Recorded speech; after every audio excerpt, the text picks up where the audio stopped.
No.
It was my microphone. Nothing was working. Cool.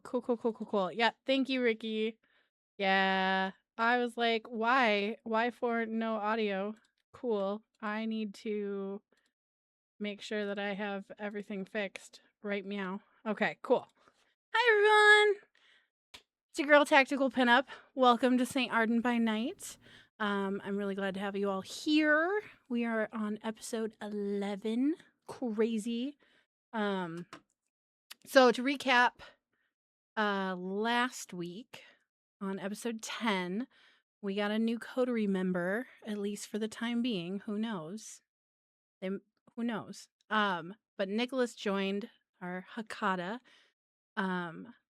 Our lovely coterie went through the sewers and attempted to find where Rourke was being kept. Through many different emotional damaging situations and physically painful situations, they finally found Rourke outside they found the chamber where Rourke was being held, which is the river. Why am I forgetting my entire thing? River inspection chamber. And outside the river inspection chamber, our coterie battled 3 hunters. When they finally got through, they were able to rescue Rourke when all hell broke loose, and they made a run for it. And we left off after they returned to Voss Holdings and started to meet with the Seneschal. So that's where we're going to pick up tonight. But again, this is St. Ardent by Night, a Vampire the Masquerade 5th edition actual play produced by No Safe Rules. And let's say hi to everybody. Okay, say hi, everybody. Hi, everybody. Hello. Hello, everybody. There we go. Hi, everyone. Hi, Hello. everybody. Hello, everybody. How did there's your partner, Roses? Okay, so to set the stage, we left off where you guys had entered into Rourke's office, or not Rourke's office, excuse me, Tobias Marr's office, with Rourke, and you all said that we brought your Nosferatu back. David, you said you're welcome. And that is where we pick up tonight. So, Tobias is going to look at you, David, and just arch a brow.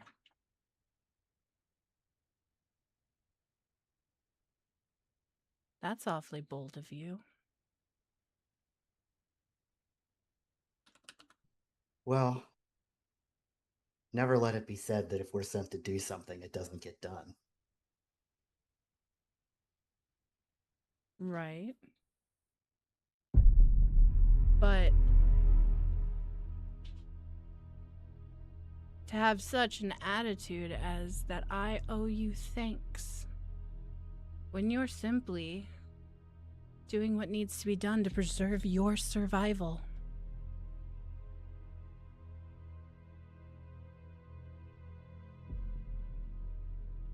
Okay. I see that you have found our little Hakata. Tobias locks eyes onto Nicholas. His pristine Armani suit exudes an air of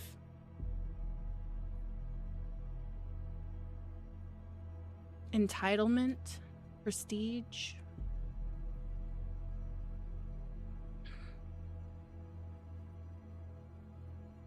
As you guys can see, you were not the only ones that were sent to investigate. Despite your grumblings otherwise.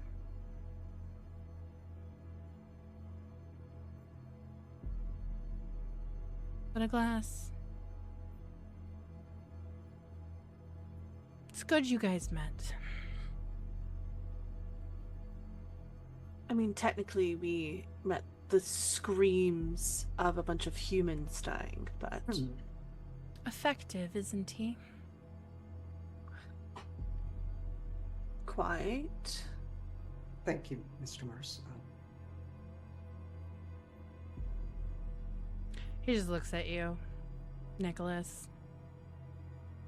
Face completely unreadable.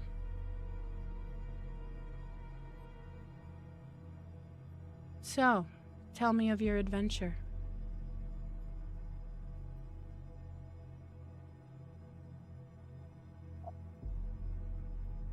Who are you wanting to get a debrief from? Us or Nicholas? Or both? Yes. I'm assuming that is the both. I joined partway, and I assumed they had much more to do with all of this than I did, so I am more than happy to defer to the members of the Ivory Tower. First, obviously. Come now, Nicholas. You must have something to share.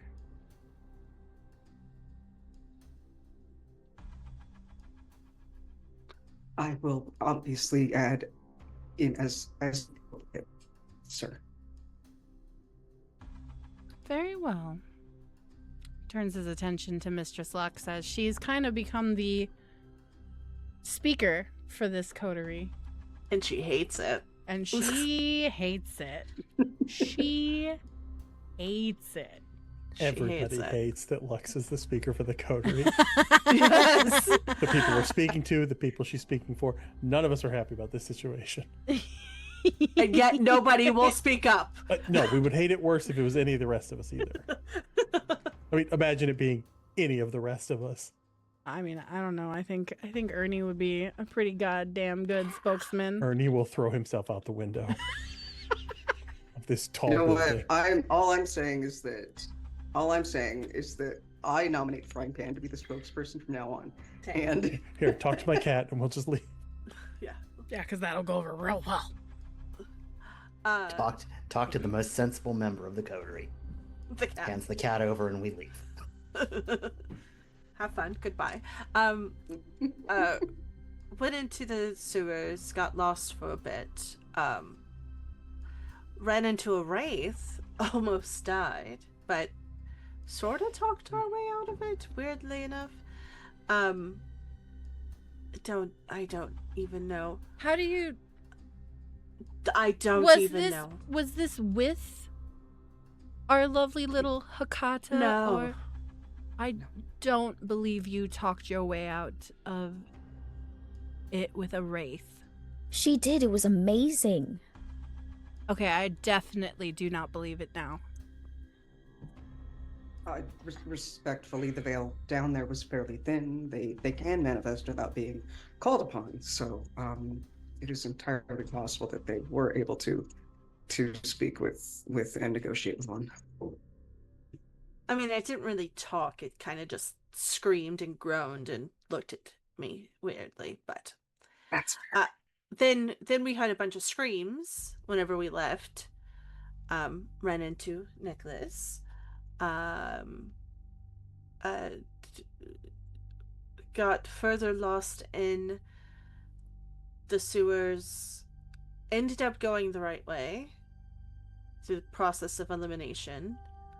Well, The process of elimination, essentially. yes, Seneschal, you're aware the sewers are now realigning themselves, yes? I was not aware. It's weird. It's like the labyrinth with David Bowie. You know that the moving things, the moving labyrinth. Actually, technically, I am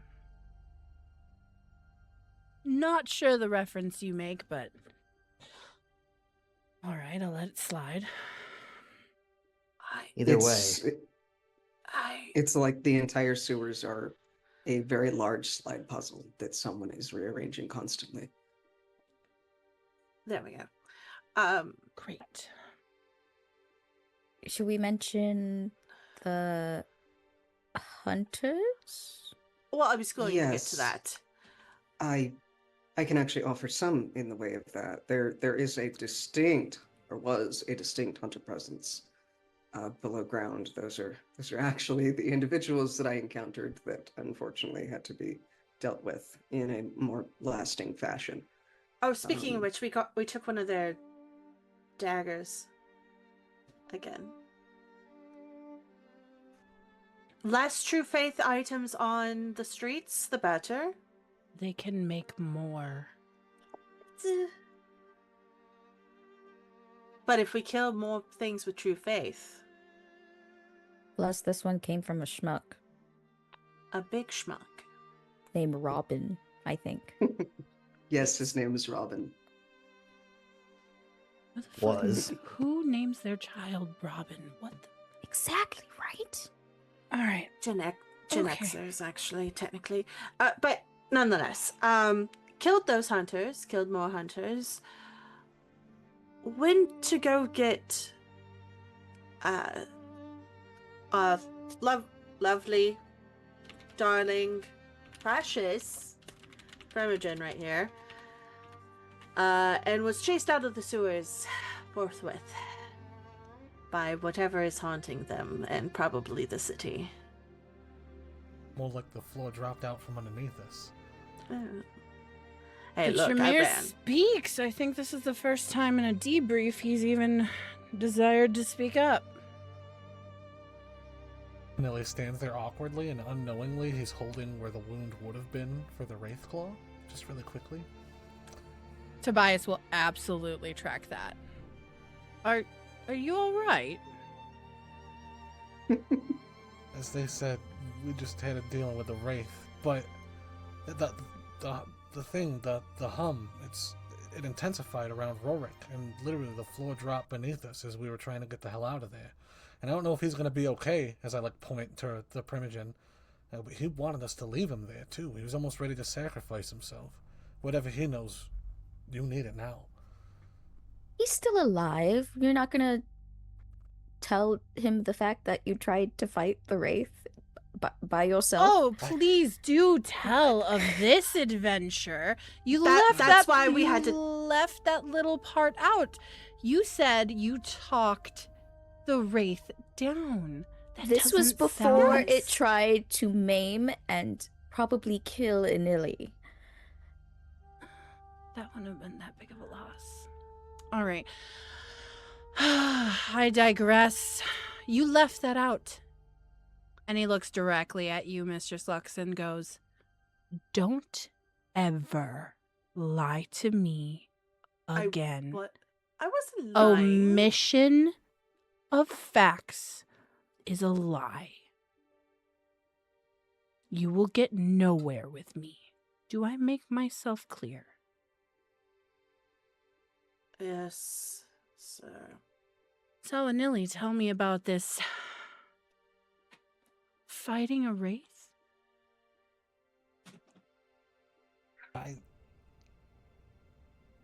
I don't know what to really tell. I don't know much about these ghosts and wraiths. Cat I got your seen it. tongue? well, the Wraith almost did, but I assessed the threat and I tried to confront it in the best way I thought possible. And he's like shifting nervously because that was a bestial failure and he was taken over. And So he's talking out of his ass. So punching a wraith was your solution? I tried to take its voice first. So clawing out the throat of a wraith was your solution?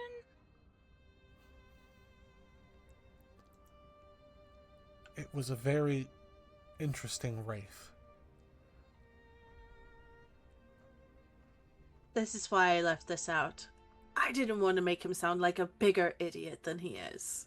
I just thought I could have learned something, but I did almost die. But Tobias just stands there, slack-jawed, at just the utter shit dickery of this entire coterie. I have so many thoughts, and none of them are very good for all of you. They're not about how everything you've told us to do we have accomplished. Correct. Everything. Correct.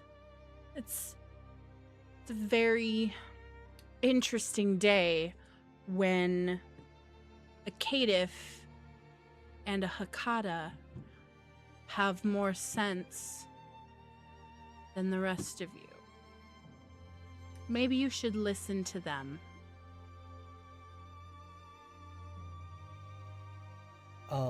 Would I know the clan of the Sentinel? Oh yeah, he's a Toreador.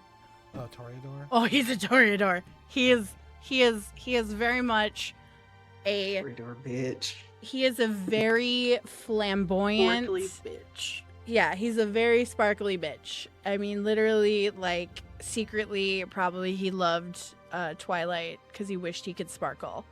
Like, that's the level of Toreador he was.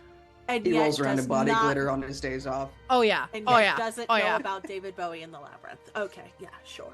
I mean, you also have to remember he's fucking old. He's fucking old. He knows a lot about old Hollywood. If you just look around you, this entire office is like a 1930s, 1940s smoking parlor. Very classy, very pretentious. But yes, you would know he's very much a Toreador. We've dropped a bleeding and broken Nosferatu on his carpet. Yeah, he's Yep. already not pleased. He doesn't like being around the Nosferatu anyway. All right, so June Rourke, would you like to speak or anything to our No. benefit? no, you guys are doing a great job. On that note, Thanks, buddy. is there a way, if we happen to bring bodies to you, not to throw them in the sewers, please?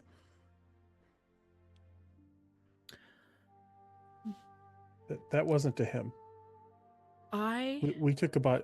The sheriff took a body. This is not the sheriff. Oh, okay. Yeah, nope, my bad.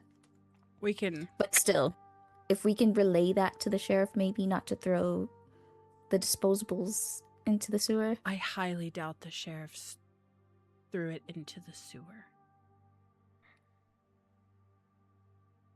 That's concerning. I'm gonna put that in the vault. It may be that he threw it somewhere and the sewer moved it there Respectfully, with the rotating sheriff, sewer. That's why it's going in the vault. respectfully, that the sheriff shouldn't be throwing them anywhere, considering that is part of the services that I provide for the city, is dealing with I would imagine indiscretions. that wasn't actually the body we saw. That was the spirit messing with us. The way it can move things and made a whole Oh. tunnel turn into blood and can do a bunch of things. I don't think that body was there. That was just pulling things out of your head, Isolde. But Lux We all touched saw it. Yeah, It's- it's strong enough to make us all see things, but It moved water You're the- backwards. Look, I Sure. know I hear things, but you all sound very crazy right now. Well, that was your guilt that got manifest, so. Tobias just stands back and watches this cute little squabble with like just a delighted little smirk on his face. Like this is truly his favorite thing in the entire world right now. The Loves spirit tea. is This is his tea right now. very much drawn to the darker emotions that we have. Anger, rages, guilts. That seems to be what it's hunting. Joy. No, Well, not that's why I not want to move joy. it to. Oh, Well, that was sarcasm. Really? I had no idea. See, you could do it too. I am fluent, darling. Now, Rourke, what the fuck is going on? Tobias drops into a more familiar tone with Rourke. They have clearly worked together for a very long time. Tobias tolerates him because he's useful, but beyond that, he would really like it if he was not bleeding on his, $17,000 rug in his office. And Rourke looks up with his straggly hair. I don't know if you can even call it hair. It's just like a few patches of just hair.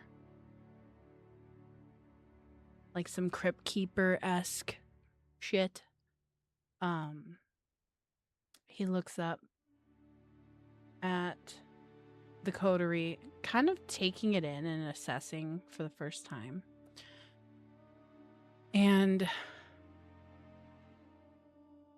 he looks around and points to Nicholas, and then looks back to Tobias and goes, "Interesting. You brought a grave talker into this. Good. You're gonna need it."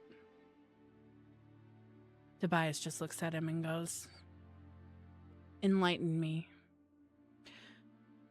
And at the point of him saying, "Enlighten me," the radio that's been in the corner playing soft music suddenly cuts in with a broadcast. If you all go and look in Chronicle Docs and look at the first one, NPR, and I will play it for our viewers at home.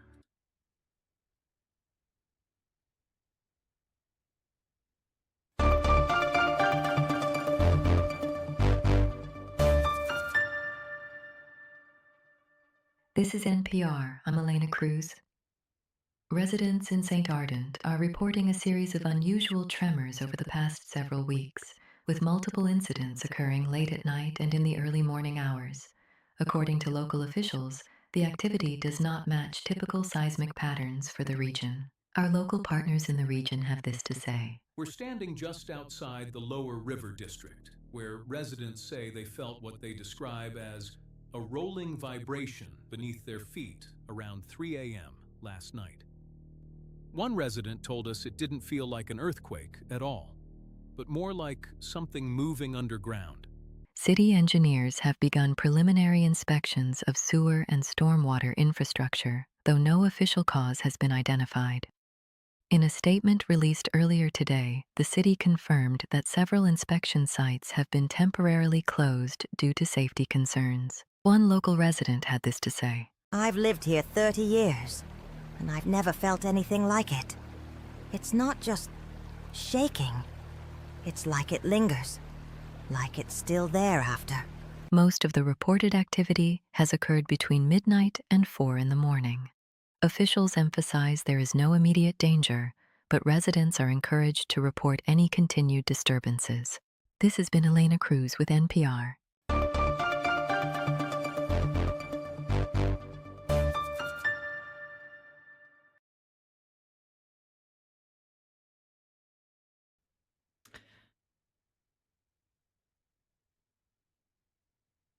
And so Tobias just stops and turns it up so that you all can hear that broadcast message, and then he just looks back at you all. Great. It's made national news.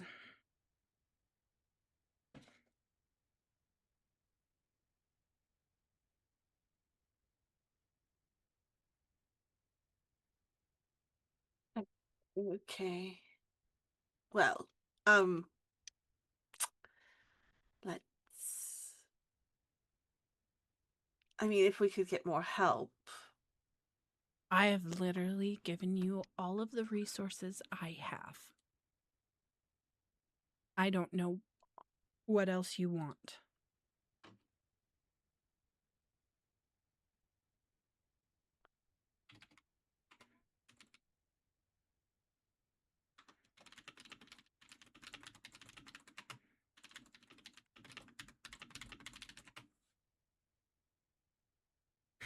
He just folds his arms across his chest and leans back against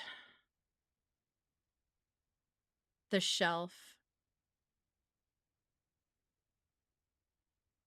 and looks to you all. Brooke, do you happen to know anything else that might be helpful since you were down there? Oh, I know several things, but...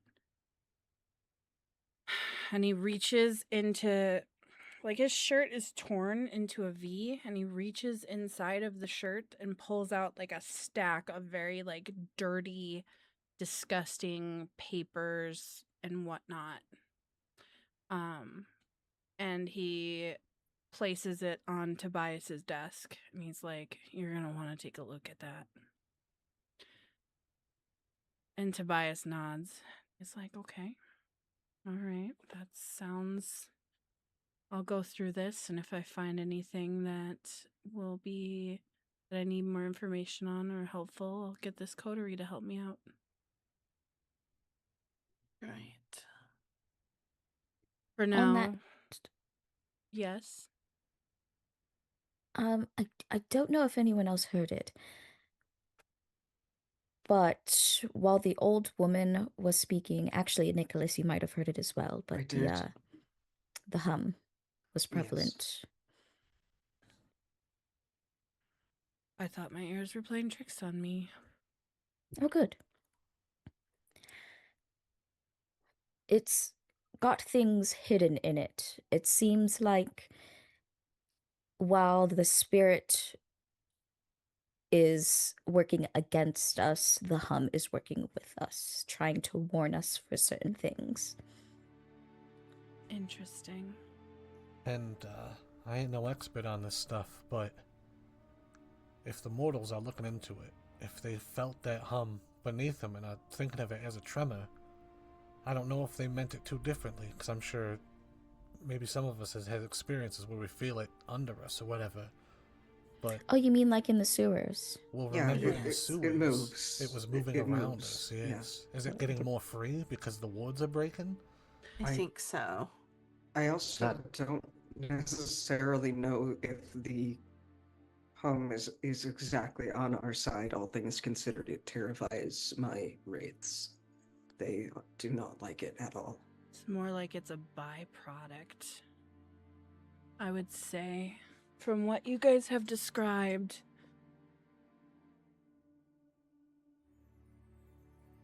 Don't necessarily know if they're separate. However, maybe it manifesting causes the hum. We still need more information. And Rourke pipes up at that moment. Yeah, and some of us need to eat. He is still like doubled over on the carpet. Okay, well, it's almost sunrise, so I'll look into these documents and I will be in contact with the coterie tomorrow morning. Or tomorrow evening, I should say.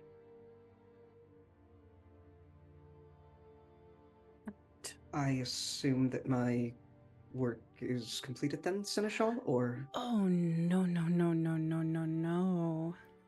I would like you to join this little coterie of ours. The Prince's Coterie, or as they call themselves, an island of misfit toys.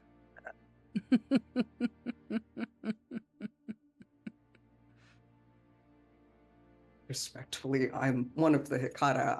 I'm not supposed to get involved in. I did not ask. Did I?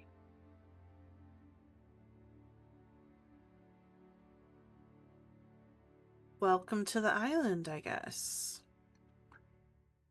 By the terms of the promise, you also can't order me to join a coterie like that. Oh, but I can. And I have. Now be a good boy and run along. You all are dismissed. Anelia leaves first, embarrassed.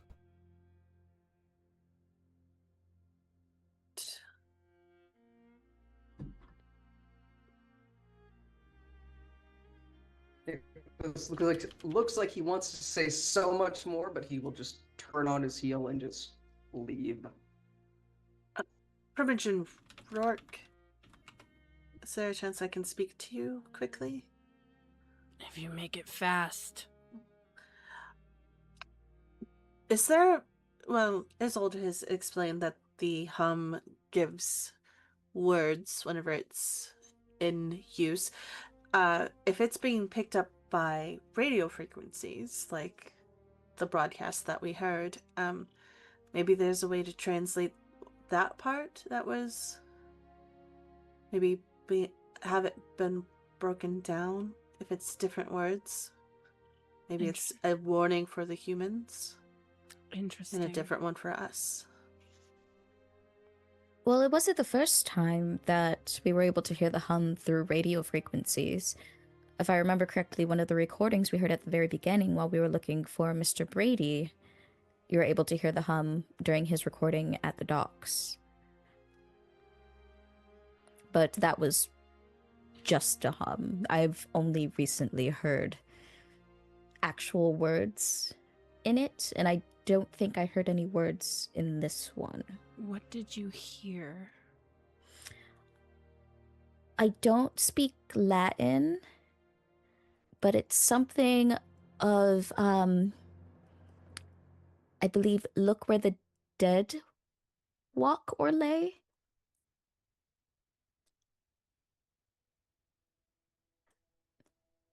Interesting.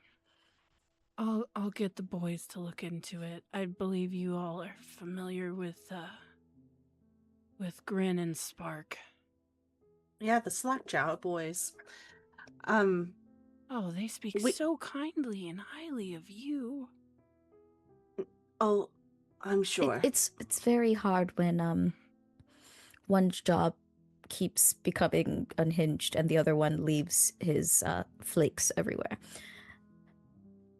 Delightful, aren't they?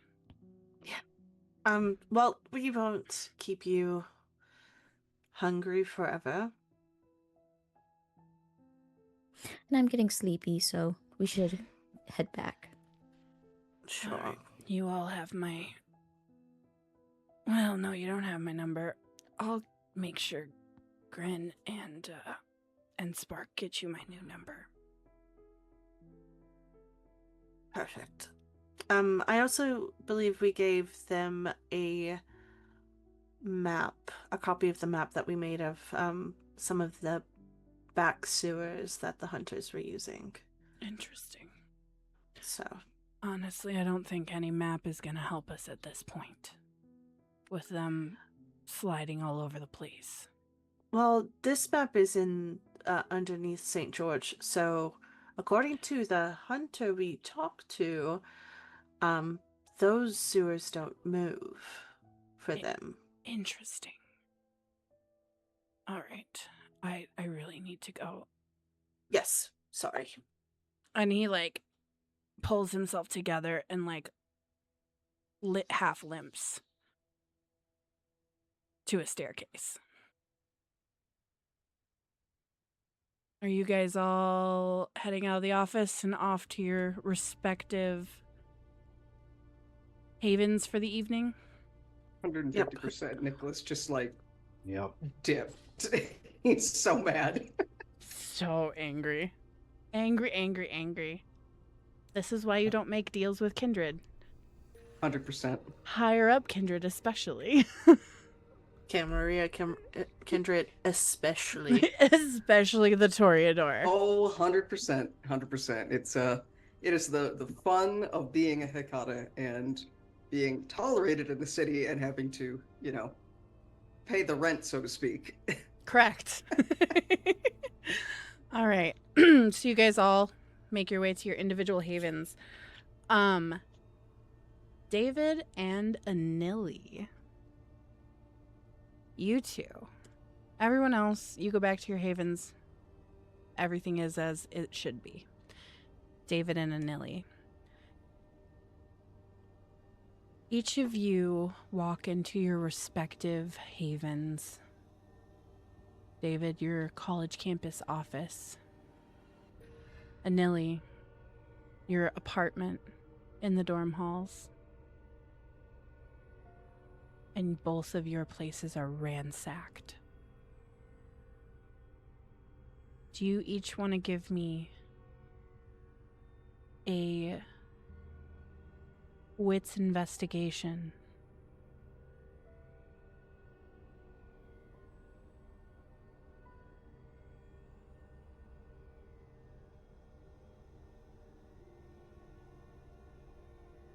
I've gotten a single success. One will do What's it. my hunger at? What's your hunger at? Your hunger is currently at 2. Okay. Mm-hmm. 2. All right. 2 successes. All you needed was 1.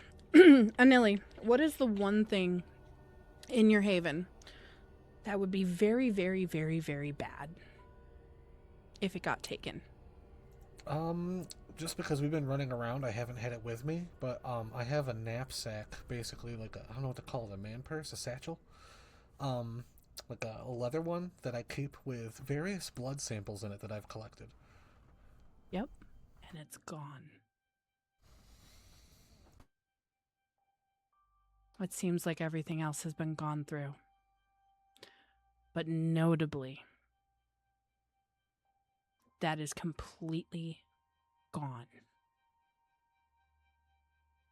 David,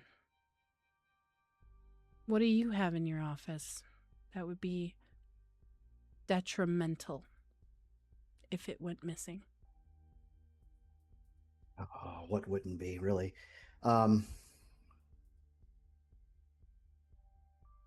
He probably keeps a type of journal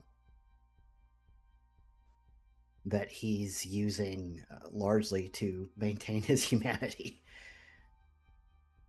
It has research in it, but also like thoughts, feelings about his past.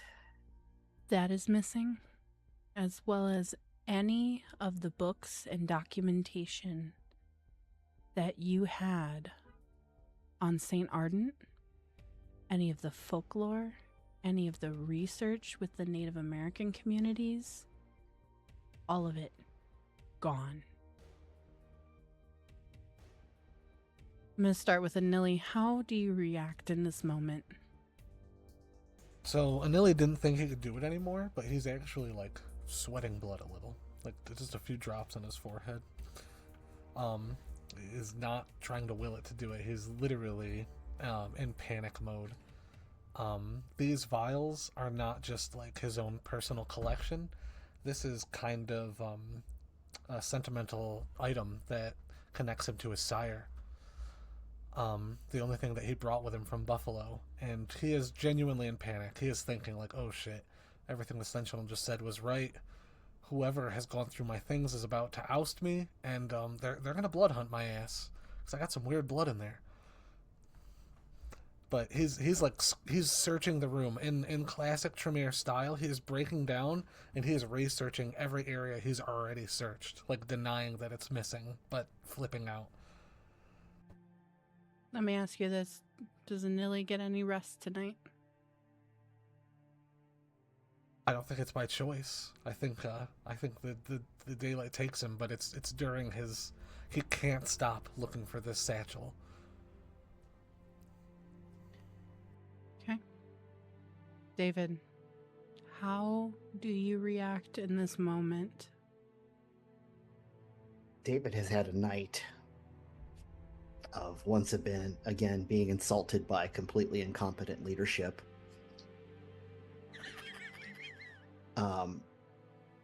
So his whole life has been incompetent leadership because of his own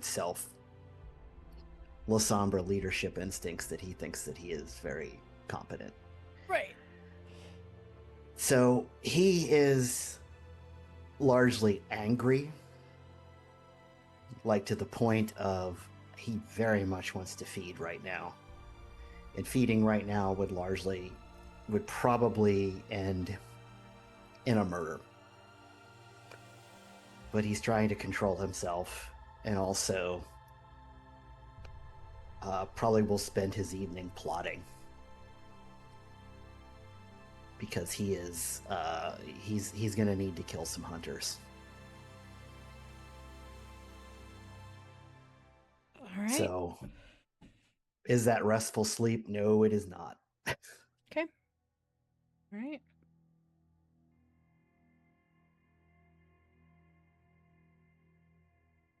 You guys all get your rest, or not great rest, throughout the evening, and wake the next evening after the sun has dipped below the horizon. I need you all to make a rouse check for me. Let's see if we get hungrier. Success. I'm hungry. Success. You get hungrier, Nilly? Yep, 3 hunger. Oh no. Don't get hungrier, but I am at 1 hunger because I ate a man last night. I do not get hungrier. You are at 2 hunger, Mr. Slux. How? Because you gained hunger back from your rouse checks. What? Okay. So you're at 2 hunger because you passed? I'm sorry, who was next? I do not get hungrier. Okay. And we will wait to hear what Ernest does. Do any of you guys want to go and eat before you are called back together for the evening?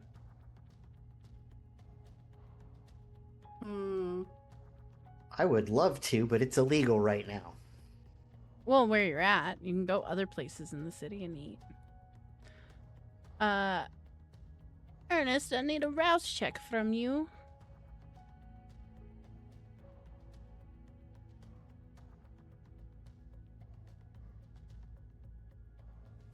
Okay, let's see.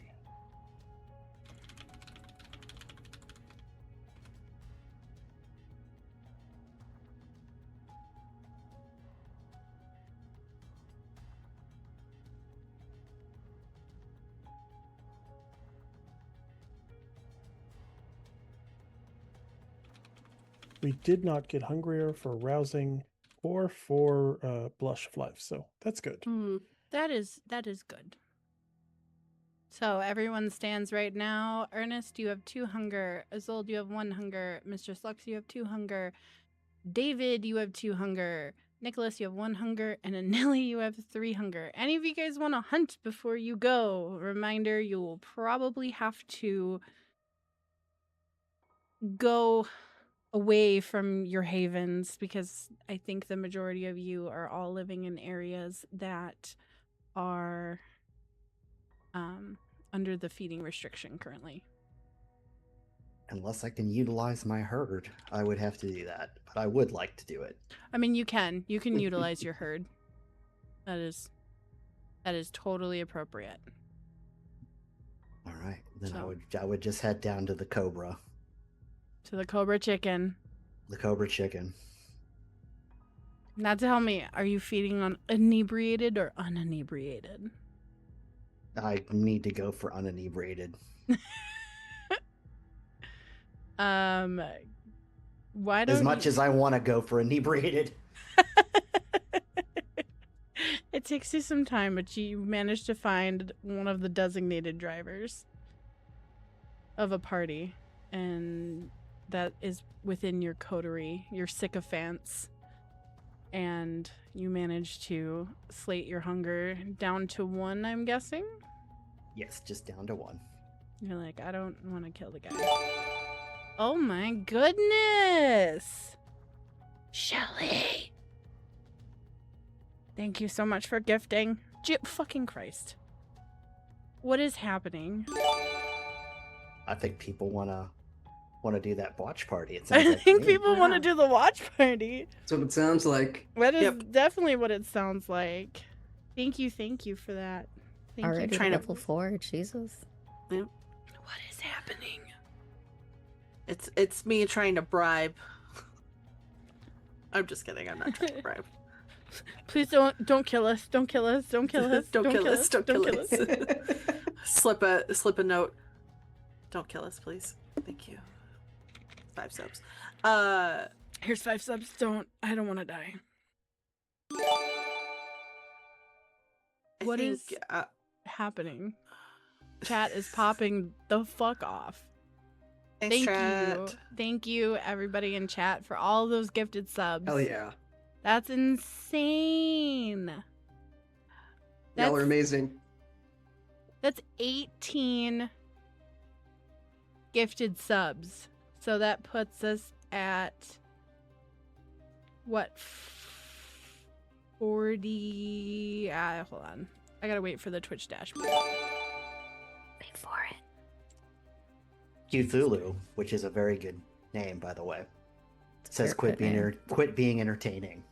Nope. Oh, okay. No, I will. we I'll cannot just- do that. I'll just stop. I'll Bueller. Yeah, just Bueller.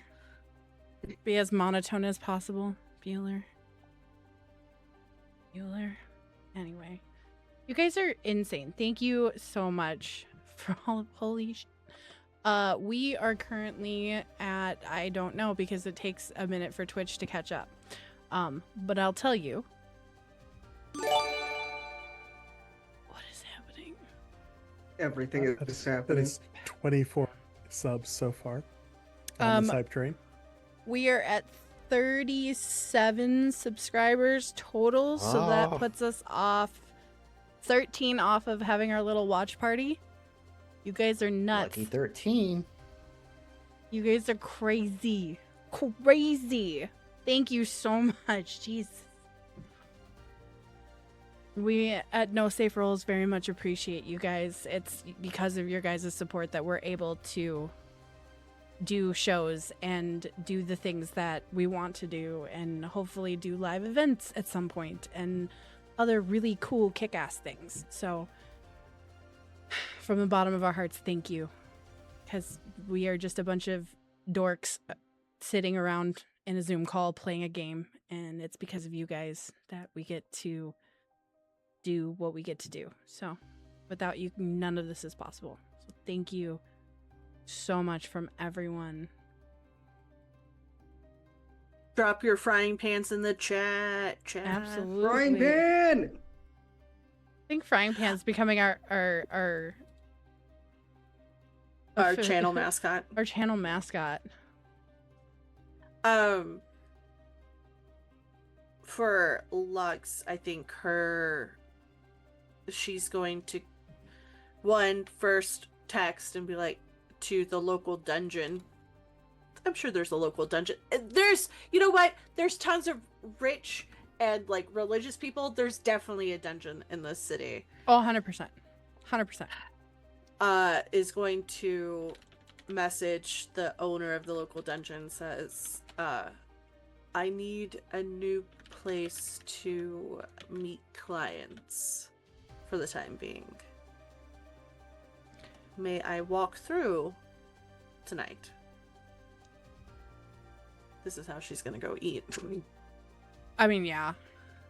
you absolutely are able to do so and able to get access to one of the bigger local dungeons, actually.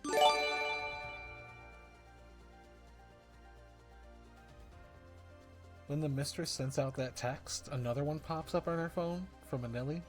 It says, "Where you at?" Yep. Sorry. I think to skip all formality, she's just gonna call. What the fuck do you want? I just, we gotta get the group together. I just needed. I didn't want to go out alone tonight. Is there any way I could, you could scoop me up or something? I don't got that bike. The bike is still in the bush. The hot pink bike is still in the bush. It's by the Child and something. I forget what street I said it was. Right. Smith and Johnson. I don't know. You guys can all go out. Ernest is going to get a Capri Sun and feed that way. Okay. So Ernest is going to go down to 1 hunger? Yeah. Cool. We need a team building event.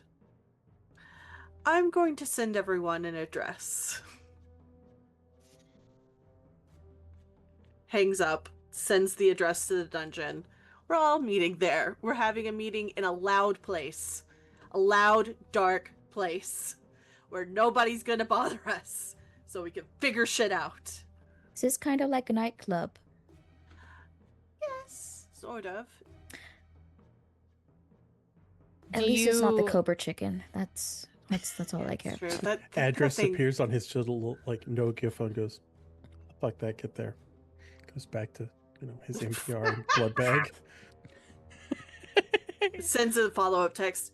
Ernest, you will be there. Bye. As you put your phone down, Frying Pan, as if the more sentient being that he is, he lays on it, so any notifications are completely muffled. Good cat.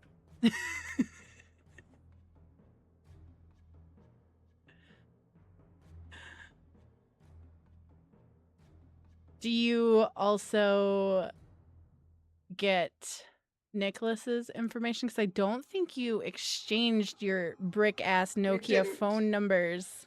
No. So Nicholas doesn't know where to meet you. No. Would you like an above-the-table hint? I was gonna just text the Nosferatu to get Nicholas's number because That's I'm sure they have a also- directory. That is also a way to do it. I was going to suggest the sheriff, since the sheriff had been also working Or with, sheriff, yeah. with Yeah. Nicholas. So whoever you want to, go forth. Yeah, you know what? Let's bother the sheriff. I like bothering the sheriff. He's not doing his job anyway. He He's might not as doing well his be the job phone anyways. system for He us. needs to leave Ellie alone for a little bit. Yeah. Probably true. The text goes, "Oh shit, hey OS." You just get a question mark back.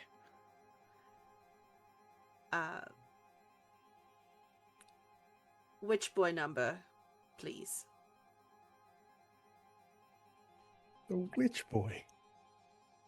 He texts you back and goes, "Excuse me?" Question mark. Oh, What that- which boy? It's just ghost emoji, suit and yeah, tie ghost. emoji. Yeah, ghost emoji. Which emoji? Harry Potter Crystal glasses. ball. Crystal ball emoji. Lightning bolt.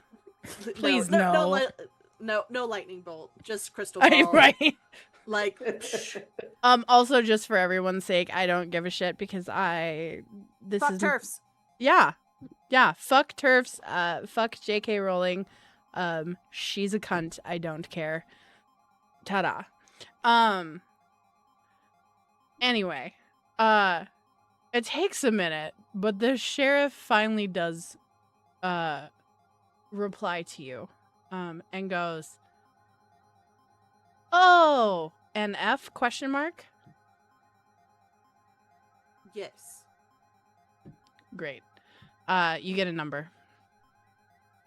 Thank you. Adds to list.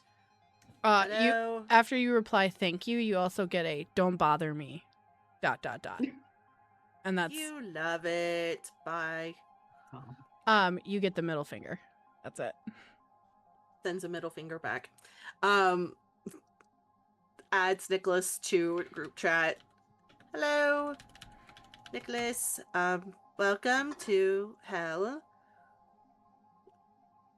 Welcome to hell. We're all meeting at. Puts address in again.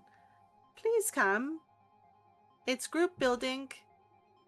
Ernest, please also come. It's group building, and we need a loud place to talk. Okay, bye. With that additional text message that goes through, Ernest, Frying Pan gets up and kicks the phone off of your coffee table. He just yeets the phone. I'm gonna need that back at some point, probably. That's all you get from your cat. His honking, raspy, guttural meow. Goes to his fridge, because the only thing in his fridge is blood bags and then fancy cat food. And immediately Frying Pan is right up on your heels and just rubbing against your leg. Yeah. He will make sure to appease the actual boss of the coterie, feeding him the cat food. Yeah.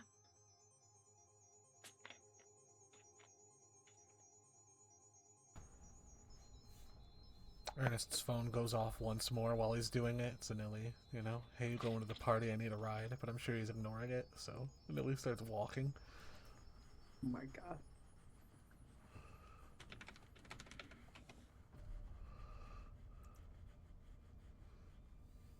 Ernest, you hear your phone. That's like off the table. He'll find his phone underneath the couch. Yeah. That Frying Pan just yeeted because, you know, he cannot be disrupted from his evening scritches. Giving the cat his food while he's distracted, he'll look at the phone. It's just like, get the address. And he goes to look up the address. And he's like, really? Like, okay. He's going to definitely be late to whatever, but we'll bring the cat with him. Mm-hmm. Pick up a Nilly on the side of the road. But you clearly wait for Frying Pan to finish his meal. Oh, yeah, 100%. And like slobbering all over his bowl. Because to move a cat before that is like committing high crimes and treason. Yeah. So eventually he will get there. Okay. Nicholas will eventually get there, so I anticipate those messages came in while he was already starting work for the night, essentially. Correct. So. Oh, yeah. 100%. Yeah, that's great. Yep. You have a day job. Mm-hmm. Day job. Indeed. Air quotes. All right. So, Ernest, do you pick up a Nilly? Do you respond to him? Or do you just let him walk his happy ass across the city? Well, kind of depends where this club is in regards to, like, Ganelli stays on campus, but Ernest doesn't. He's not supposed to be there. He's not supposed to be in Tremere territory, so he has a place outside of that. So is it along the way? It's in the Cathedral District. Yeah. And so I would say yes, because, I mean, Ernest lives off campus, correct? But the Tremere really only have jurisdiction over the college campus. So yeah. I doubt that Odette would let you live too far. No. Mostly when he came back, he got a place that he could figure out on his own because he was not sure he was going to be welcome back, and he's kind of enjoyed that, so... Yeah, I would say that Odette would want you to have something relatively close to the college campus. Yeah. Okay. I mean, he will find Anelli walking, I guess. Anelli, you are walking along, waiting to hear back from Ernest. When you walk past the hot pink bike, still in the bush, just on its side, looking super sad. Anelli, do not go to the sex club on your hot pink child's bike. Do not do this. Quicker though, it's so much quicker. Do it. So Anili is walking like a fucking crackhead. He is bugged out because his haven was, he's literally like, what would you call it, like fast goth walking? And when he sees the bike, he honestly doesn't second guess it. He just fucking gets on it like a fucking ghost and starts pedaling towards the club. I just got this picture of Anelli in Heelys, and I can't get it out of my head now. Neither can I. He officially has Heelys. They're functional. They're functional and convenient. Do you have them like laced up, like checkerboard, early 2000s style, where they're like loose-ish, like almost like skater shoes? Loose, and again, it's got the second laces of checkerboards through it. Okay. Are we doing all of this in the wintertime? Yes. Oh, you're kind of fucked, Anili. I'm from Buffalo. Used to this. We used to do flip-flops. Wheelies through the snow. Honestly, it was what I was concerned about last time. You'd be surprised. I need you to make a dexterity athletics check for me and Nilly. I got you. Hey, these shoes at least fit you. So you don't stop for the hot pink bike. You're just occasionally rolling on your fucking Heelys. I want you to pick up successes. You got blank in 4. Heelys. You got 4 successes. They're Son not of only a Heelys, they're soaps Heelys. I'm sorry, I'll stop. No, continue. Please describe a Nilly going down the street in these fucking Heelys. I thought it was my pink bike. He has Heelys on his pink bike now. But it's not going to work on the on the training wheels. Bike. He took the bike. Yeah, there is Heelys under there. You can just see him as he pedals. But Neely is bugged out. He looks suspicious as fuck, and he is moving so fucking quick. Like, not trying to be inhumanly quick, but he is like sloshing through this snow, and he's pedaling with a fucking mission. He is just trying his best to get to his destination. Surprisingly, even though the snow is thick and wet and heavy, you somehow manage to just ride efficiently. Shockingly enough.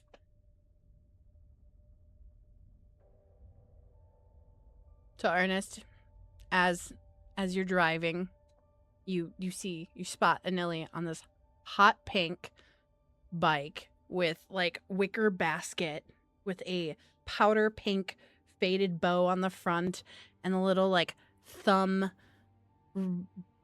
bike bell.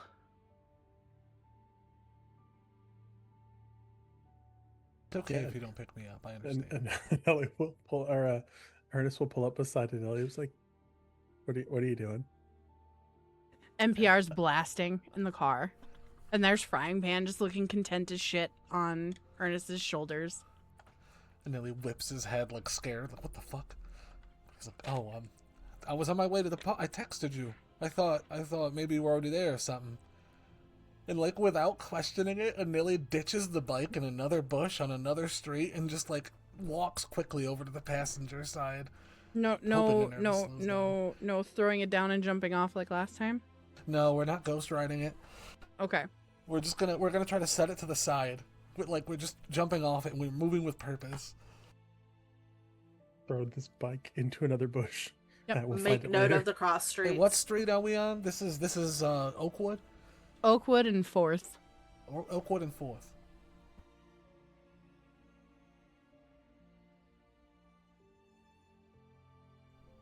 Yeah, he will unlock the doors and let Anili in. Where I buckle up and I look at, I look over at Ernest like shiftily, but like I'm just waiting. There's no reason to say anything yet. I'm gonna listen when we get there. Like I'm really hungry, so hopefully we can find a bite to eat while we're there. And we just take care of that beforehand. You saw how mad that the Primogen got at me. I was trying to, I was at the campus. I was going to leave. I was thinking at the party there might be refreshments. I don't know. People. Refreshments for us are people. There will be people there, yes. Exactly. Yes, I thought I could grab one when I was there. Lux is going to kill you, but that's on you. And he will drive off. I was gonna ask her. As you drive off, Frying Pan, less obnoxiously, because you can kind of pick up on a Nilly being off in this moment. Frying Pan will still curl up in your lap, though. Just so that you understand your place. I think I'm not gonna make Ernest roll for it, but I think if Ernest wants to tell something is off, Anelia is kind of like, this is one of the first time that he like looks down with a bit of disgust, but then he like looks straight ahead and like unconsciously he starts petting the cat as if it's like a nervous tick. I mean, Ernest, you are super observant. Yeah, I mean, he notices. How's Frying Pan reacting to Anelli not being annoyed by the cat being there? That seems to be what Frying Pan enjoys about the situation. Anelia is still annoyed, but this is kind of like a tick. This is like he's not trying to do it in any kind of affection, right? He's like, it's almost like this is the norm or something. I don't mind if I get bit. Anelia is self-soothing. Frying Pan will tolerate it for a grand total of like 3 seconds, and then you will be bit.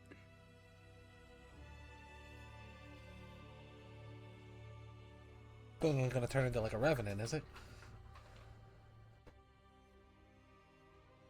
I mean, it eats vitae all the time. One of the bit bound to me. He's like, I'm like holding my own wound. You're fine.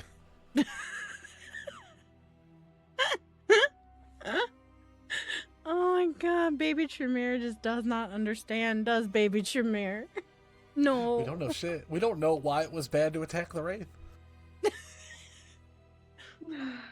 Sounds like Nicholas is gonna have to give lessons to this coterie on like what to do and what not to do when interacting with the Veil and or things that are dead. Yep. All right. Anything else that anybody wants to do before you guys reconvene together for the evening? Besides doing my best to get my sister to take over work for the evening and not ask any questions about why I seem creepier, and then avoiding my sire while getting out of the place for the night. No, I'm good. Give me a Dex plus stealth roll to avoid your sire noticing you're Oh God. sneaking away. Fuck.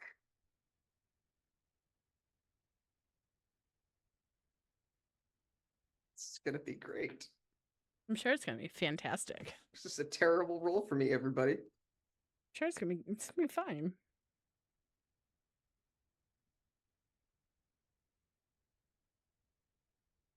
One. Yeah, you manage. She's not paying that close of attention. You've generally been a good boy.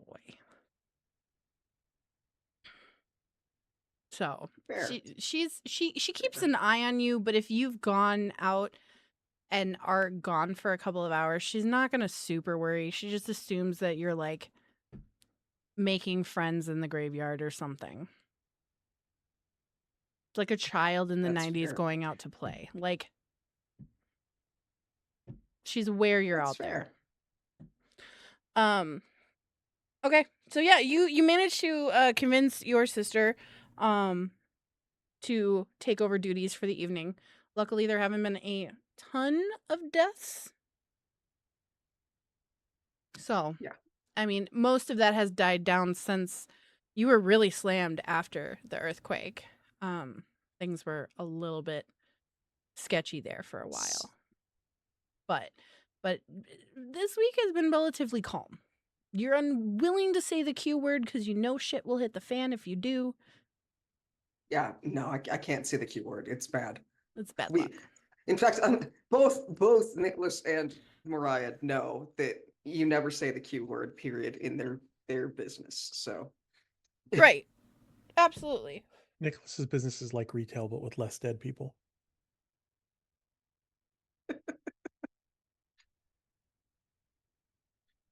Fennec, I will fire you from being our community manager. I love you, but I will fire you. how dare you, Fennec? All right. Well, you managed to sneak away. Yep. You guys kind of all somehow, except for Mistress Lux and Isolde are already there. You guys all managed to converge on this location. Mistress Lux, would you do us the honor of describing to everyone at the table what this location looks like? What's the vibe? Are people like David and potentially Anili gonna stick out like a sore thumb in this location? No, because there is, it's half club, half dungeon. Like the dungeon's in the back. The club is how they make most of the money to maintain the location. So it's loud, it's dark. Think of it as like if you've ever been to a goth club, there's people dancing, but it's mostly like people sitting around being weird.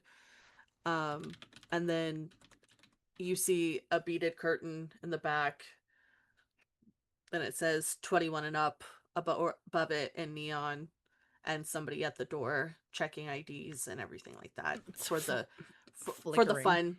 for the fun part. It's 18 and up in the front, 21 and up in the back. So, Interesting. but the majority of the people who are up front are, it's like local goths, some business people who probably just think they're trying to be, cool going in there. You got like two dude bros that are probably 19 years old in like polos and khaki shorts. For sure. Like, It's a good mix. But in right. the back it's a working dungeon. So there's private rooms, there's also like an open space where they do classes. But it's also social hour back there. So everybody in the scene is back there. Okay. Having their own social hour. Do you tell everyone where to meet you? I meet them up in the front end just to escort them back. Probably wise. She's done I mean, even before, before she was made, that was kind of her job whenever she was a ghoul, is anybody who wanted to associate with her mistress, Lux met them up front and paraded them through the club. Not there, but up in Boston, but like, essentially the same thing. Okay. Sounds good. Do each of you, we can start with Ernest, how do you react going into this space? I mean, Ernest is probably a little awkward just because he's not the most social of people, but he's gonna just kind of keep to himself and then follow along as he's dragged back. He's definitely not dressed to be here. Excellent. With frying pan around your neck. Oh yeah, he's better than polos and khakis, chuds, but not a whole lot better really. Fair enough. Isolde's already in there. David. I would imagine David sticks out a little bit. This college professor in his professor coat that's in his like late 40s, appears to be in his late 40s anyway, coming into the goth club. You get recognized by one of your students. No. Professor? Oh Not my, oh my god, what are you doing here? Research. On When- what? On that, Mistress Lux kind of just sneaks up behind and snakes an arm around David. Oh, Doctor, It's good to see you. You know, Research. I have so many questions. You probably And will none of not find them- answers. Mistress Lux looks at the student. It's none of your business what the professor does on his off time. Unless you want to Okay. be part of it. She's scary. I'm gonna go. Good. And she turns around and Bye. like walks away quickly. You're welcome. Thank you. We need was to hop- talk. That's why I'm getting the group together. It's loud. We'll have privacy, especially in the back. Nicholas, what is your reaction on walking into this club? Oh, this is so not my vibe. This is so not my scene. I'm not happy to be here. This is hell. You were Excellent. warned. I mean, you do fit in though. A few people kind of like notice you. You're the quiet, intriguing type to them at this moment. Yeah. With your very Corpo goth, right? yeah, Essentially. mortuary corpo goth, Essentially, kind of mysterious look. Heads turn your way. Guys, girls, doesn't matter. yep. They, thems, they're just everyone. Will Yeah, take subtle absolutely. notice, appreciation, but also like they're quiet. We should probably not interrupt them. And they mind their own business. Anili, what is your reaction to walking into this goth dommy mommy club? So Anili doesn't take it in too crazy. 'Cause we already just referenced that we're from Buffalo. We know we seen some shit. But Anili is fucking hungry, right? So like the people that are dancing and stuff, like he's trying to not focus on like their pulses, and like he's trying to not hear almost the blood coursing through the entire party and infrastructure, and he's trying his best to like pinpoint focus. He's trying to look for Mistress or David or anyone that he can see that he was looking for to come here, and he's still kind of like on edge moving through this crowd of people. I will allow Mistress Lux to notice that before I ask you to make a composure resolve check for me. Mistress Lux just tracks everybody coming in and like one by one is like picking them up and like moving them closer to the back door. And probably clocks immediately like the look that Anili has. Not up here. And as Mistress is saying that, and I do my rolls, I have 6 successes with a messy critical.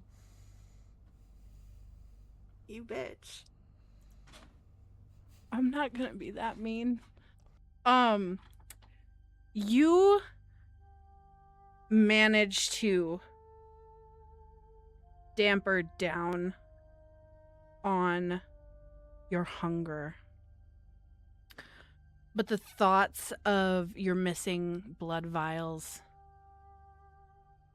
are obsessively rolling around in your brain, and your beast is crawling its way like claws up the back of your neck.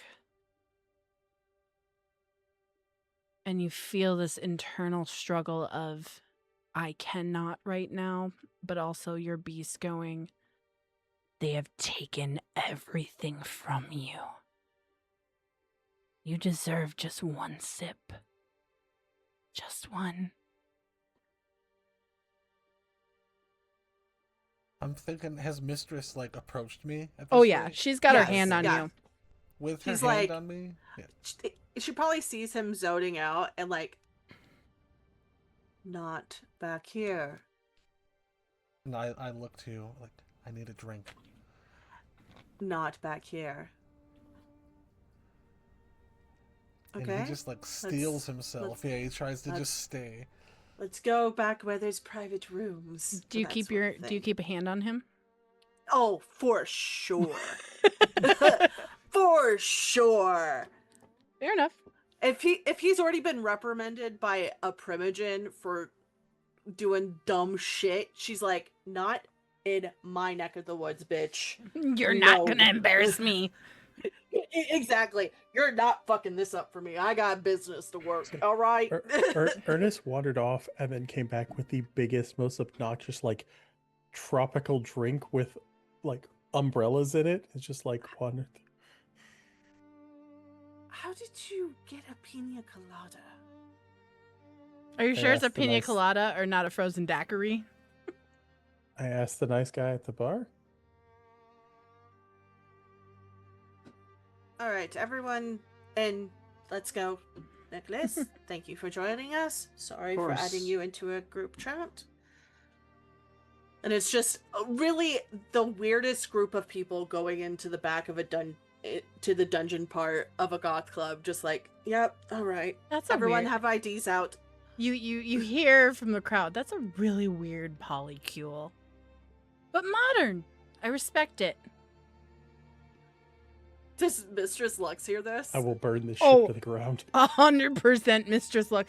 Also, Ernest would have picked up on it with being as observant as he is. Mistress Lux turns around. I'm teaching them the ways of the St. Andrew's Cross. Would you like to join?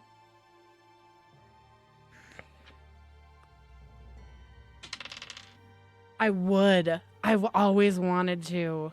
Perfect. A little handout.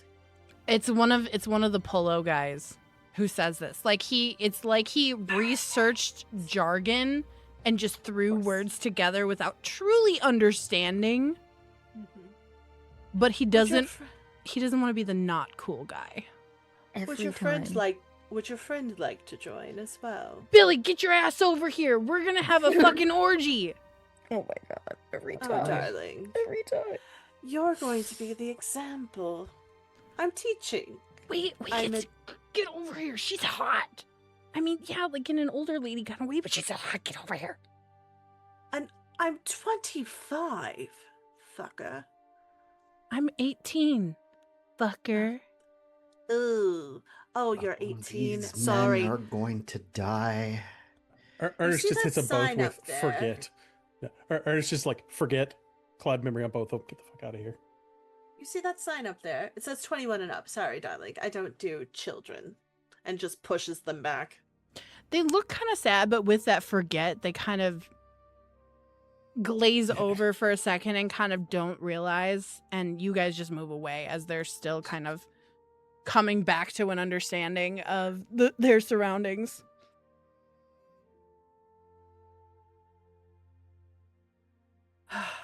Well, that was going to be the food, but oh well. Look, I have to follow the rules. Everyone in. We have a room. Let's go.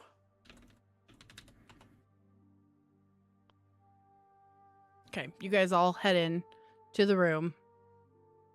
Nobody in the back part of this is nearly as concerned with your presence because they could give a shit less. There are other dominatrixes doing their business, conducting business in this area, but the rooms are well insulated, soundproofed. You guys should have relative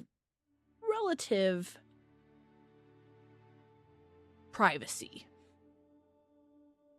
Grace is outside. At Oh, yeah. the door. Grace is She's outside the door.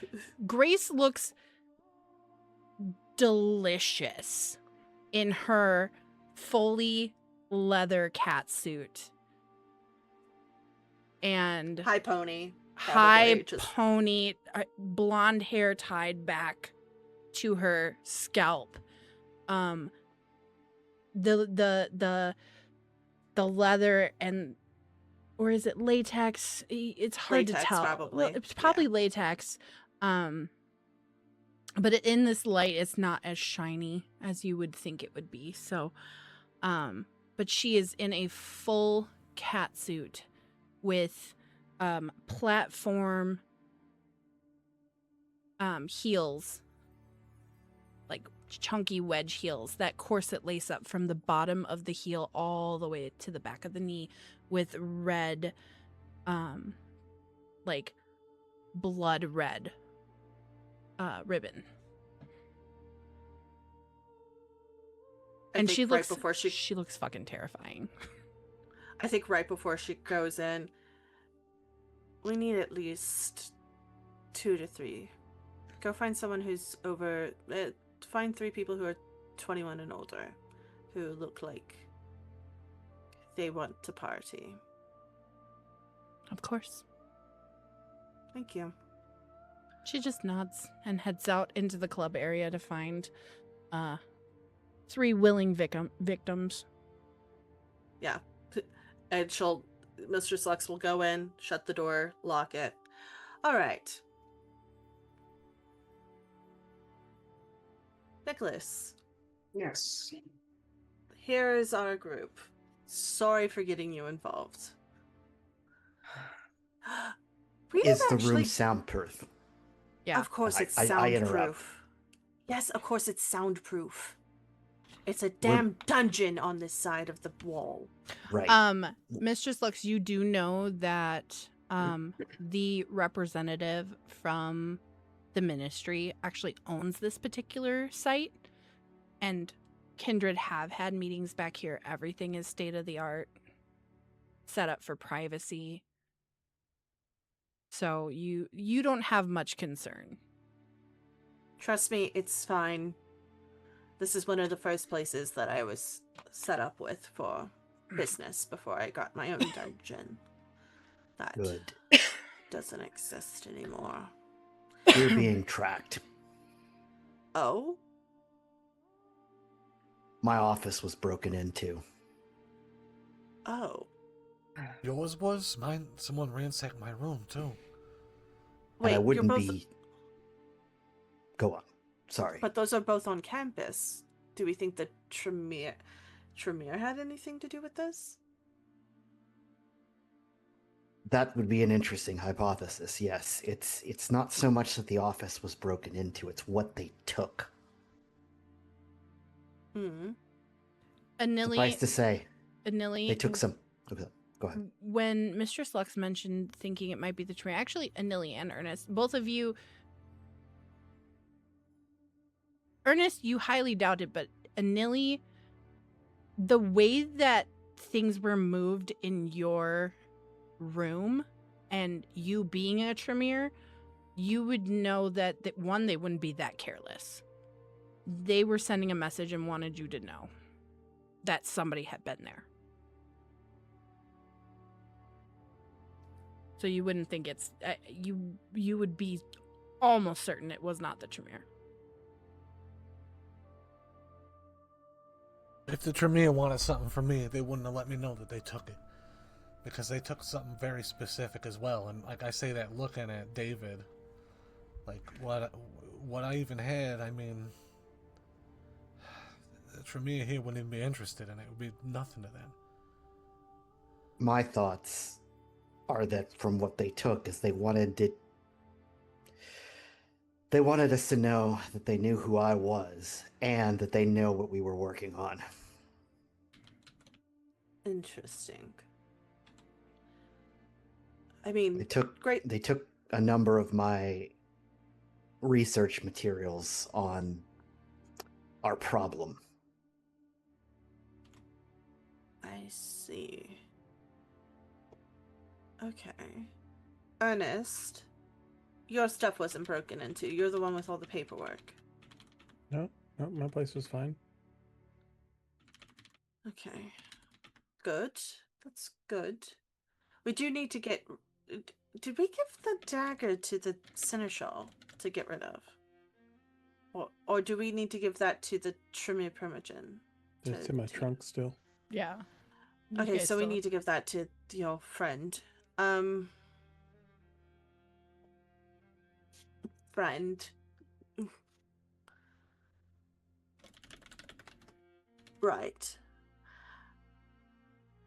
So, Nicholas, how did you get involved with all this? Being one of the Hikata, I occasionally am tasked with investigations or dealing with the unquiet dead and whatnot for the city. I'll say that that's sort of how I pay my rent and am tolerated here. With everything that's been going on, needless to say, the wraiths of this city have not exactly been peaceful or placid. I was asked to look into what's going on in an effort to hopefully calm things down.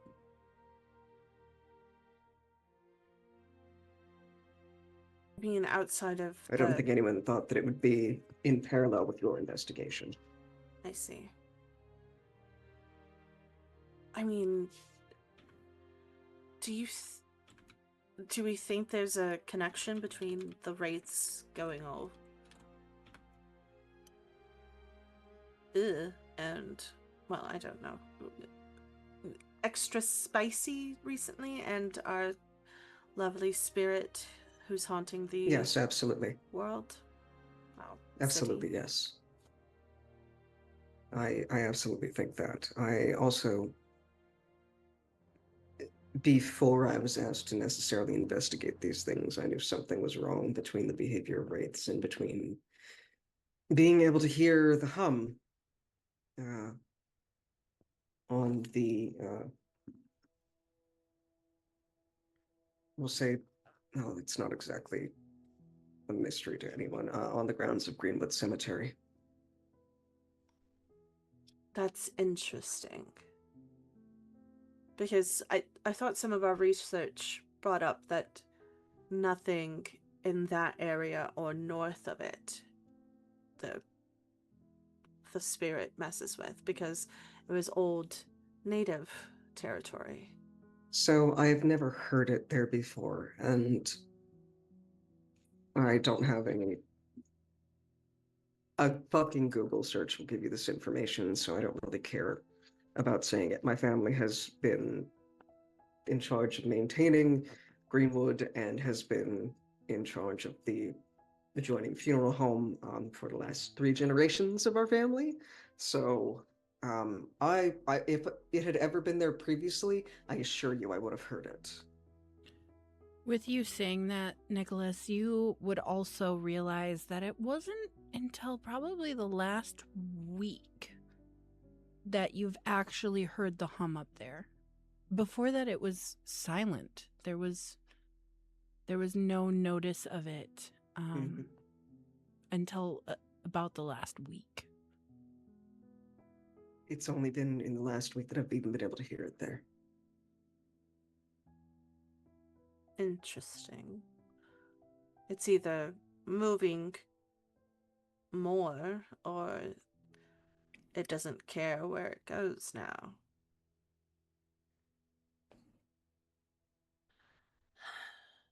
More if the words fall, it can roam farther, maybe. That's true. I was going to say, you mentioned wards falling, and if one fell around a week ago, that would mean that its ability to roam is now, larger. Its area to roam in has been widened. You guys would all, with the mention of a week ago, it almost simultaneously remember back. Where were you guys a week ago? You guys in the sewers again. You were at the hospital, and then in the sewers, and there was an earthquake.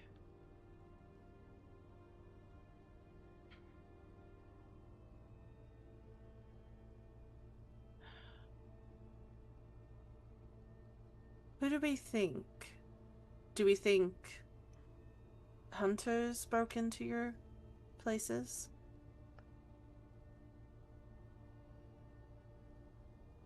Yes, that would be my thought. But the why now probably has something to do with information it's being fed by this entity. We also did just end a great number of them last night.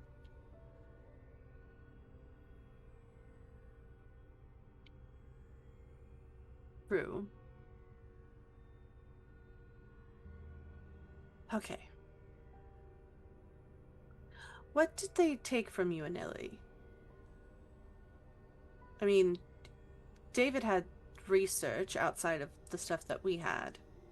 Why would they want to break into your place? That's what I was thinking. The only thing that they took from me was my collection kit.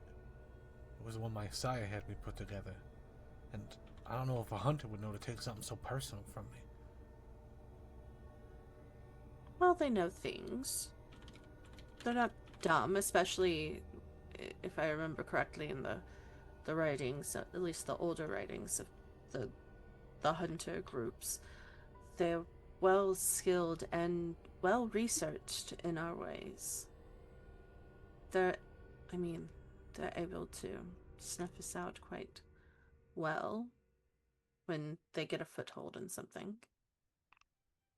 I could always ask Robin if they happened to have actual addresses or locations for any of us. I mean, this is the perfect place to do it. We do have privacy here. Sort of idea. perfect, sort of not. It depends on how thick the veil is here. I can We're in probably the do it.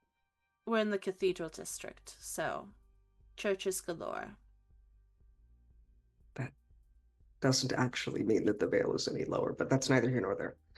I don't know how it works. It's all right. I do. So.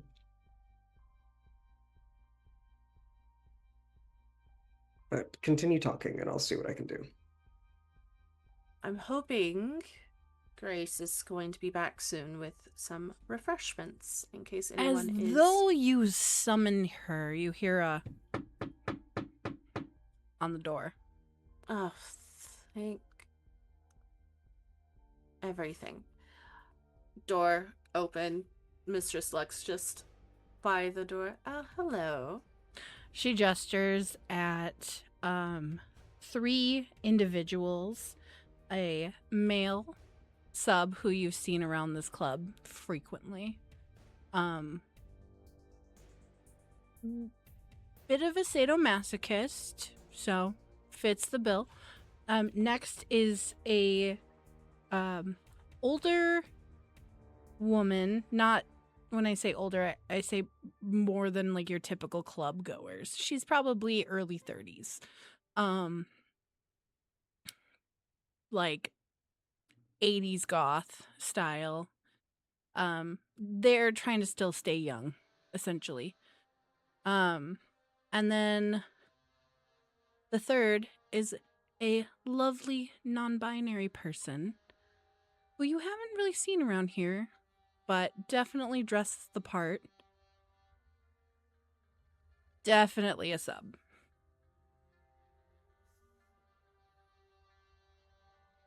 Right. Come in. We need people for instruction.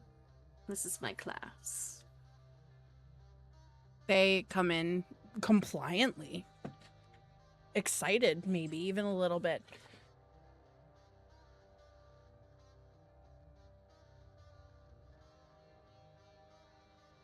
Well,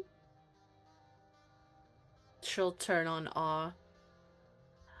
I need everyone to sit down here and relax. They take their seats and kind of sink back in and relax back. Before we do this, do we have permission to touch you? They don't really say anything. They all nod yes. As this starts on, Ernest is gonna step up. I was like, I'll be back when you're done.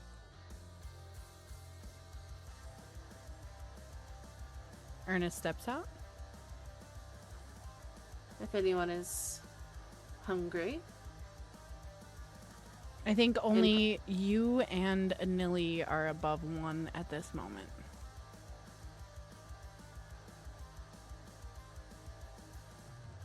I About might how- be in a, I might be in a moment since I've got to do a ritual. So About how long do you think this will take? Do you think I have enough time to dance for a little bit? Oh, of course. It shouldn't take that long, but I figured somebody might be hungry. I don't know. I'm hungry. Okay, just That's beat my my brick, and I'll come back. right. Grace looks at you, Mistress Lux, and goes, I'm gonna follow her. No problem. And she just kind of like shadows you, Isolde.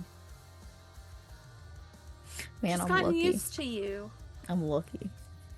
She's just gonna shadow you. She's just, you know, keep her eyes on you. After you, Anili. Pick your pick. Anili still looks kind of bugged the fuck out.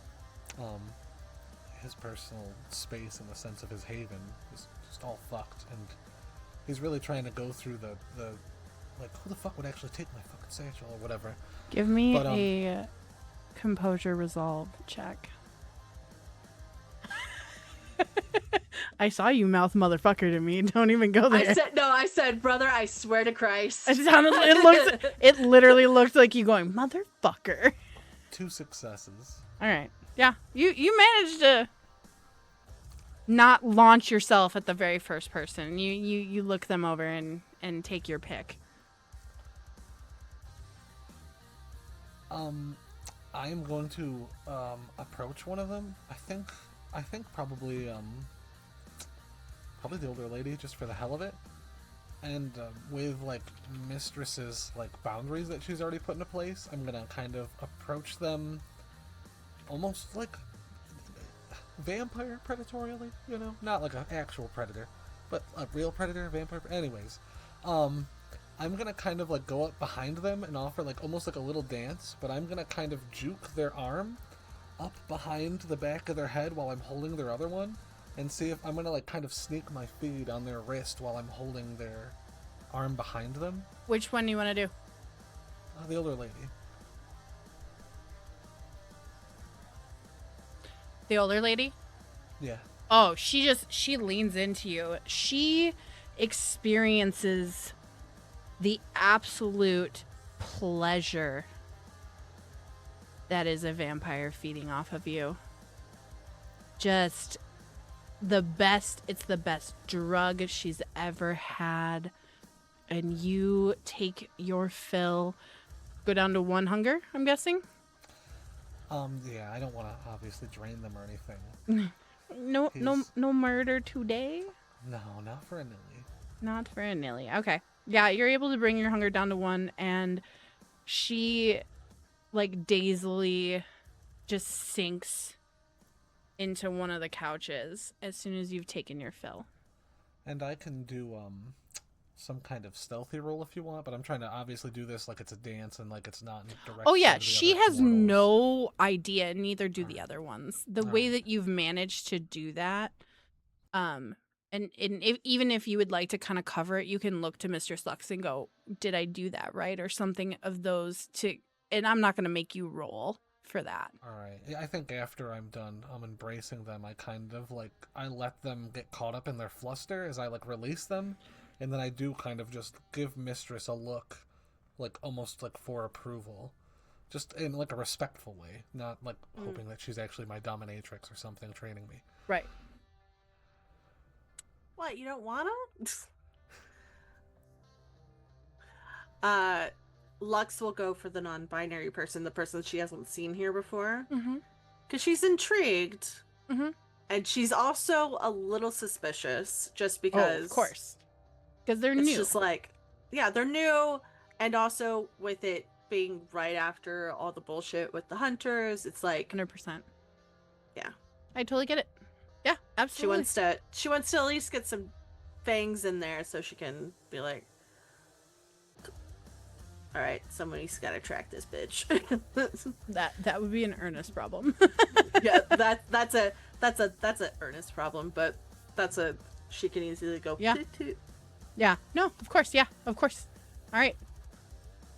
Just slaking the one. Just slaking down to one. Okay. Yeah. You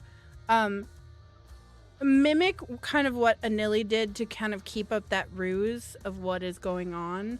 But you do it much more gracefully. You've had years and years of practice with these people, and you wrench the bottom arm up a little bit tighter in such a way that you know it's not going to dislocate anything, but in like to get a proper hold on them. And you spin them kind of away, and you don't go for the wrist, you go right for the neck. And this little non-binary delight rolls their head back in ecstasy as they take in the joyful experience that is being fed on by a kindred. Their eyes flutter, and you feel their pulse quicken in excitement. And you take your fill. I think right before she's done, she says, "What's your name, darling?" Max. Thank you, Max. Thank you. And they have just a faint smirk and smile of just pleasure and joy. There's probably like gloves, like latex gloves somewhere, like the disposable ones. Absolutely. She'll keep a little in her mouth and just like spit it into the glove to hand to Ernest later. Okay, great. And she'll let them all kind of just come off of their high back here as Mistress Lex goes, "And we're done with the room. Let's go. Hello, hello. Goodbye, goodbye." Are you gonna keep? While you guys were feeding, there's like a flash of kind of something akin to jealousy in Nicholas's eyes, but he doesn't say anything. Let me ask you this: doing your little ritual, which we will resolve after the break and go into details with it. Did you get hungrier? I did not. You did not. So you're still at 1 hunger. So you're not gonna need to eat. I am. I've done the rolls for both. Okay. Both my power and my ritual, but we can resolve that after. Okay, great. All right. So Nicholas doesn't get more hungry. But also the gentleman that was not fed off of, one of your usual subs, kind of, who's also a brat, kind of looks at you and just pouts, Mistress Lux. Knees. He's on his knees immediately with a little smirk. She'll get down like eye to eye. "You're not worthy tonight. Enjoy yourself. Relax." You made him smile with his degradation kink just then. He's been a good boy, and he knows it. "Wallet, please." He immediately takes it out and puts it in your hand. There's a stack of probably let me see how much he's got on him tonight. Oh, you get $500. Congratulations. Perfect. And he smiles and gives you a playful wink. "Don't worry, mistress, I'll be a good boy." And then he like saunters out of the room. Turns off the lights. Lets them all just come back to whatever. It's like it's like aftercare. It's just they're coming back eventually. Yep. And she'll just walk out. Glove, money. Boop. Yeah, absolutely. Absolutely. Did anyone else hit them with cloud memory?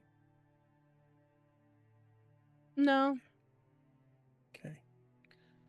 If not, Ernest would be outside the room and hit anyone that came out that was human with Sure. forget. Oh yeah. Sure. Yep. You hit everyone except for Grace, obviously, but Yeah. eventually Grace and Isolde come back. Isolde, you had the time of your life. You got invited up onto one of the go-go dancing stages. They thought you were fucking adorable. And you were delightful. And with that, we are going to take our break. Hell yeah, I did. We'll be back in like 10 minutes or so, and we can find out from Isolde how that went. And also, we will find out what Nicholas did and what are the results of that. But we'll see you guys here in just a few minutes. Hang tight. Make sure you click that follow button and join our Discord. And we will see you in just a minute. Unshrimp yourselves. Get a stretch. Okay. Goodbye. Not really goodbye, but like see you in a bit. Okay. And we're back. Hi, everyone. Hello. You guys can talk. You're muted. I know, but I'm I'm scared. trying to be dramatic. We're just letting you do your thing. Like, Yeah. We're I don't- scared. We're leaving the sexy goth club and going into hell. No one's gonna understand why I'm referencing my Gandalf Burger King 2001 goblet that I'm drinking out of. I was gonna be like, but where's your Jar Jar Binks limited edition cup that you got from the movie theater? I only got the Pez oh dispenser. my god. You I'm fucking just kidding. I was The about to say, lollipop thing. motherfucker. Freak. I was gonna Freak. say, like, Kidding. I had Jar Jar Binks. Like, let's go. I may have somewhere in my closet a Batman Forever McDonald's French fry box. Okay, but can we just real quick agree, everyone, before we jump back into this game, that in the early 90s, the McDonald's Boo Buckets that came with the cookie cutter on top were the superior Boo Best. Buckets, and their bullshit that they give us 100%, now. Yes. The bullshit they give us now is a cheap knockoff. I will Yes. die on that hill. Well, it's just like they recently made the new changeables, and I was very excited about this because I remember the French fry box that turns into a robot and all that. Well, Finally fucking from Mattel, Power but Rangers shit also. garbage. I know. My kids keep getting them, and I'm like, this is bullshit. I hate it. Their I'm current too young toys to- are for small that. Crocs. So yeah. Yeah. I, Yeah. I am unfortunately too young, but I do remember getting like the little mini Game Boys in McDonald's boxes. Oh my god. Do you remember the Beanie Baby craze? Oh yeah. You couldn't Yeah. even get McDonald's because nobody wanted to wait in line for fucking 5 hours for a goddamn toy. Pokemon Baby. mini disc. Oh. The gold-plated Pokemon cards. That's Oh yeah, I got a Yes. Jigglypuff right over here actually. Nerds. You know what's You funny? would. That card probably cost on the market now like $1,500, maybe $2,000. I mean, that's what they said Shit, about you Beanie know. Babies, but now they're like 60 cents. So, what are you going to do? True. What are you going to Well, do? they said that about Pokemon the first time around, and then it came back. So, and now those cards are worth a lot. So That's yeah, there you you know go. what? Valid. I'll give you that. So what I'm hearing is that we actually also need to do like a nerdy podcast about shit we miss in the 90s. Got it. Great.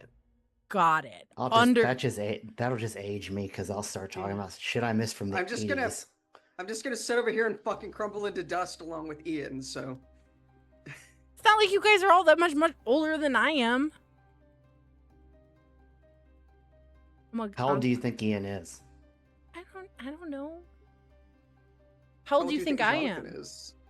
How old do you think I am? I think everyone here is. It has to be 22 and sexy as hell. Yes, 22. 22. I'm sorry, I'm 25. By the way, this is going in the podcast. Yeah, you're 25. Uh-huh. I'm 25. I'm If- not turning 46 in May. If you guys Oh, are 25, you're- I'm fucking 16. I mean, Yeah, yeah. you're 16. Yeah, absolutely. Ugh, no, thank you. I don't want to go back there. I don't want to You go know, back there either. You could That's no why I longer be like- on the stream, but That's why I like showing off my tattoos, because they can be like, I'm at least 18. At least. That's I'm not, but at super least. valid. Super valid. I'm not that much younger than you. I'm 38. Yeah, I'm still older than you. I Okay. don't look it at all, thankfully. No, but, you got a I'm fucking 40 baby 41. face. Oh, I'm 41. just be quiet. Nope. You and your I'm gonna crumble in the dust. I'm I am gonna crumble in the dust. geriatric. Somebody give me my AARP card. I actually think I can stand up for that. Yeah. Life This alert, is help, I where can't get up. this is somebody get me life alert. Yeah, I'm at that age where I'm like, ow, I hurt myself sleeping. Yep. Where's my I'm emotional right there. I'm not support? even I'm serious. open. If I sneeze while getting out of bed, the day is over because my back will no longer function. So, Yeah. Yeah, that's just a Tuesday for me. Okay, back to our game. But this is absolutely gonna go. This is gonna totally go on the podcast. The Crisis of St. Ardent. The Crisis of St. Ardent. We're all old. There are some problems there too. I mean, are there, or they're just adventures? We're teaching people hard lessons. Don't get old. stuff can be two things. The real fun is the terrifying entities that we met along the way. True. Yep, I call them best friends, but that means you, Jonathan. You're the terrifying entity that we've met along the way. I wasn't going to really say am. anything, but I was thinking that. No. Jonathan is one of my best friends, also a terrifying entity that I have met along the way. I'm okay with this. You're not wrong. I am, in I'm fact, not a wrong. terrifying entity. All right. You guys are back in the club area, or in the back.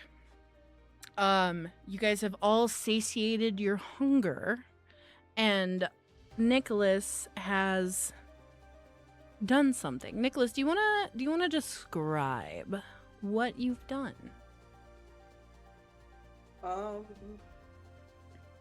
So the first of the two powers, essentially, that Nicholas does looks very kind of. It's not a dramatic power. It's Okay.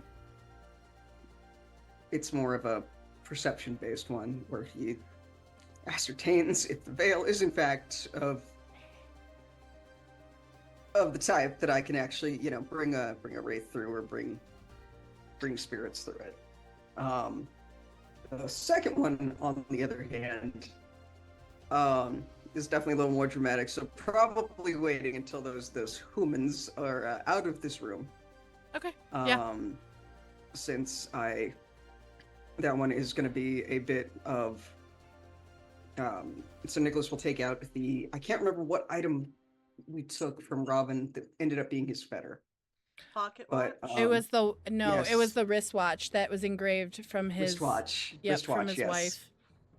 So the wristwatch that he is still carrying on his person will come out. He will, injure himself. He will be chanting over it. He will, cast his vitae onto it to summon Robin from wherever he may be. Yeah. To resolve the first one, the veil is very thin. You don't Hate that. You do. You hate that. You honestly hate Yeah. that because it's only supposed to feel like this around probably like the graveyard, places Yeah. of death, where there's a large number of potential entities.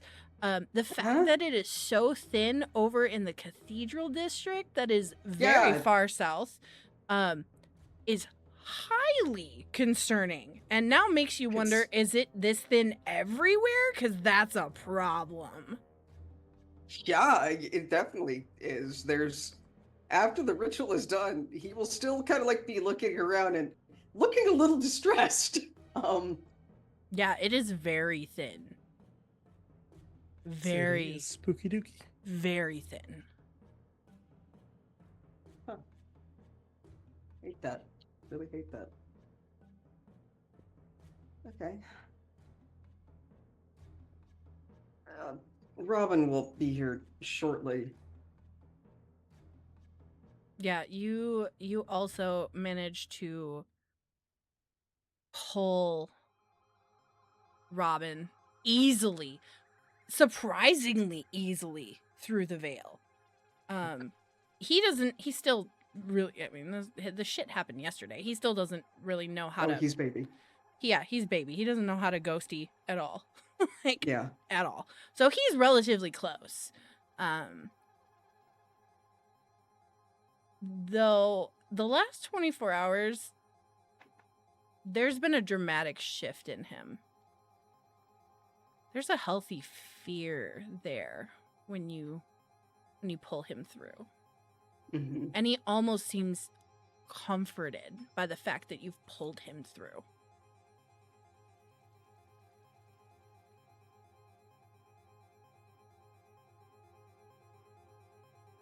I take it you're seeing some interesting things on the other side. Yes, sir.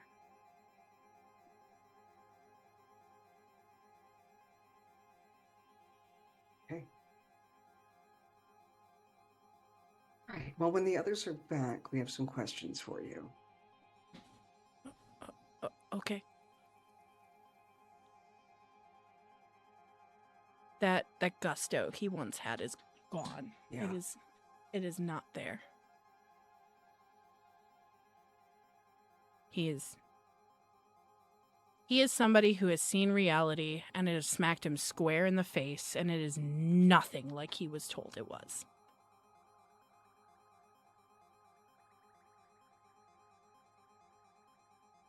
He stays back. It's reminiscent of like one of oh god, what are they called? It was just there and now it's gone. One of, in the Catholic Church, the boys that carry the incense. Altar boys. Altar Or boy. boys? My brain just 404 aired on that phrase.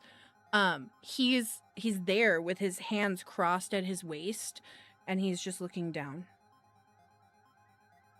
And behind you. He is noticeably behind you. Yeah. There's no gusto.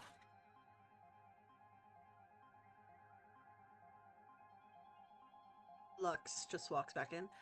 Oh, hello. Oh, Robin. Hello, darling. He doesn't look up from his feet. Not so mouthy this time. Interesting. I can only imagine what is going on. Or what you did. I don't know. How? That's a deeper question. A deeper conversation, I'm assuming. Like, What? what is on the other side? Definitely a deeper conversation. The short answer is a mirror of what is and what was.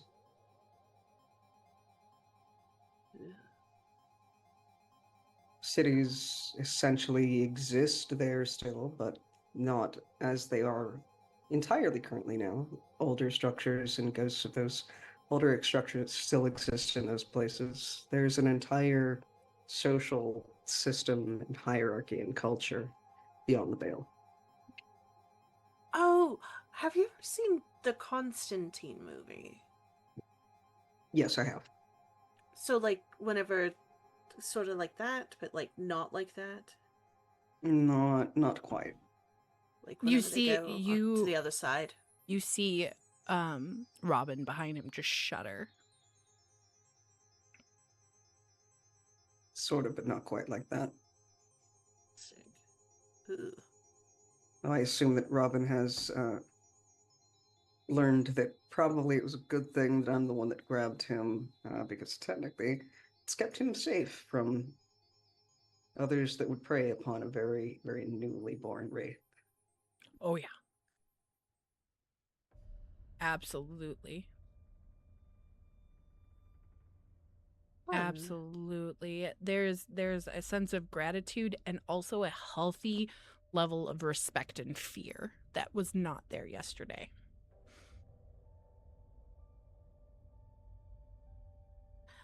I think Grace and Isolde back soon. I don't know. But I apologize for eating in front of you and eating in front of other people as well. It's just, It's all right. I just, You don't have anything to apologize for. I can't help but be slightly envious. Why? Wait, are you a bloodbagger? No. Oh. I'm Hakata, though, which means I've heard that, how you weep. what have you heard? Enlighten me. They say you like a bit more than meat. That you like to devour. No. No, that would be one specific branch of the Hakata bloodlines that I am not a part of. So I'm not like that. And Nilly, foot, insert into mouth. Yep.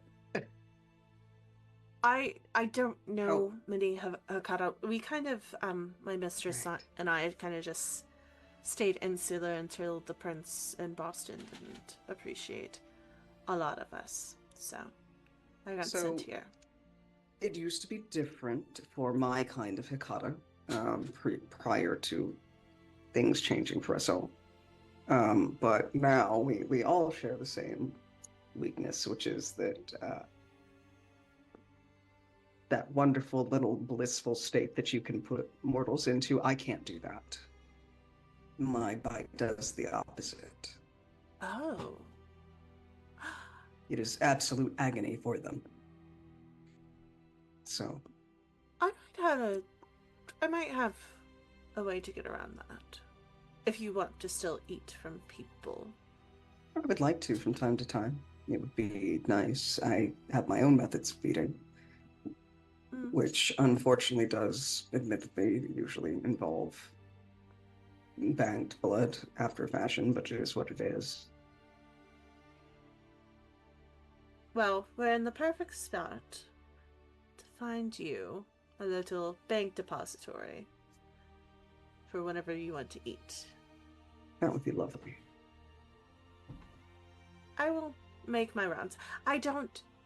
Despite what we are, I don't really wander into the blood play thing. I think it's mostly left over from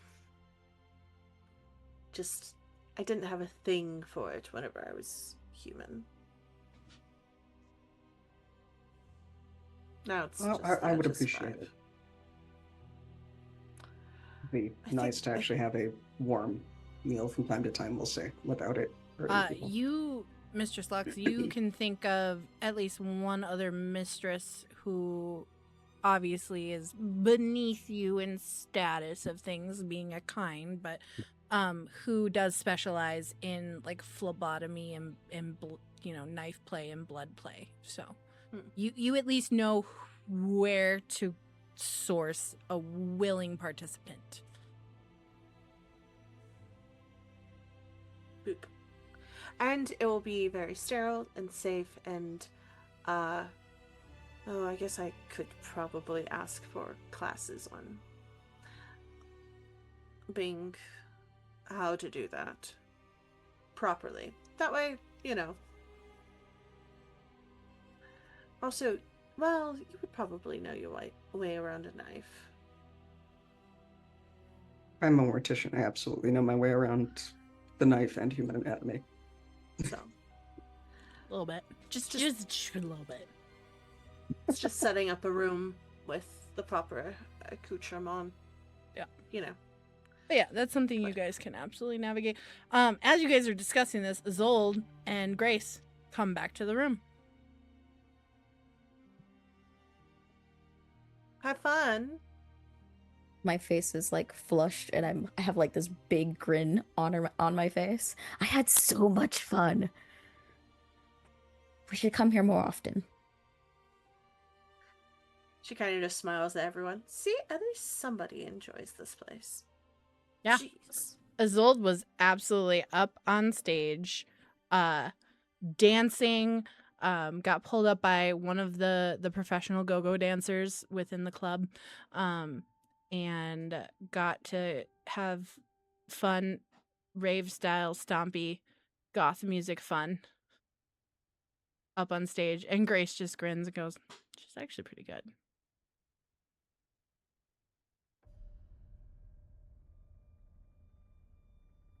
Amazing. Well, Ernest is back with his pina colada. another pina colada? Really? You're going to get one of those head rushes. Brain freezes? The same one. Oh. It's a virgin pina colada.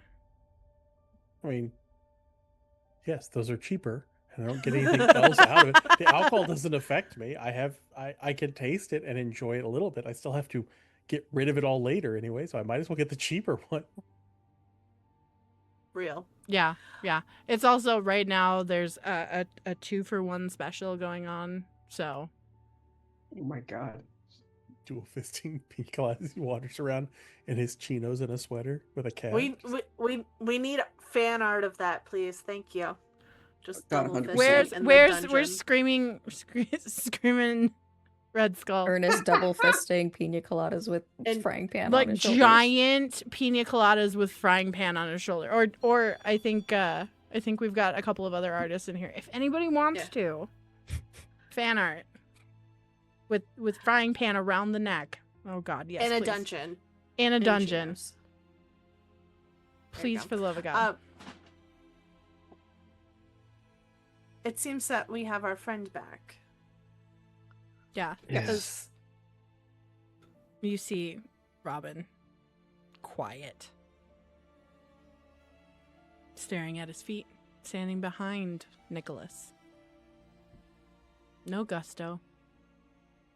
No arrogance. That was quickly broken out of him. What did you do? Did you, like, whip him or Reality. something? No.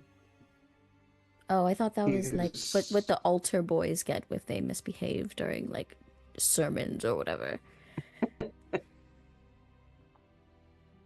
He's had a little bit of a taste of what is on the other side and now respects the protection that the Hakata can provide.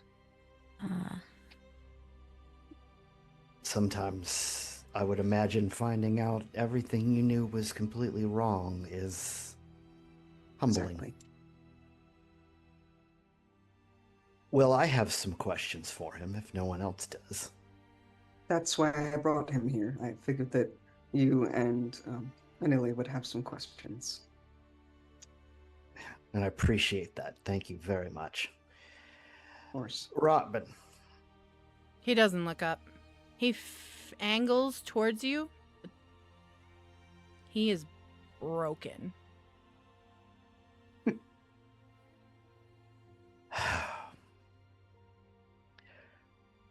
I need to know how you track us.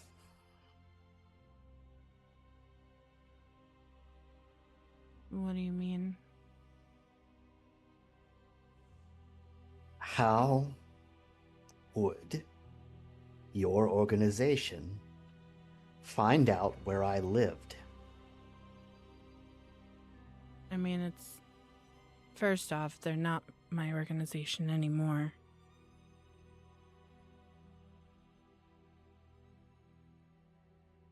Nor if I had the choice to do it again, would I? You are wasting my time with a lot of unnecessary information right now, so please just answer the question that I asked you. It's not like it's hard to do a Google search and find out that you have an office at the college.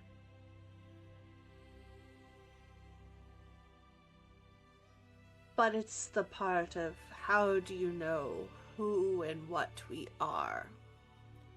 We observe. It's easy to get... What do you guys call your... servants? Ghouls, they're not servants. Is the part. Also, Grace is training to be a mistress, so she should be respected as one.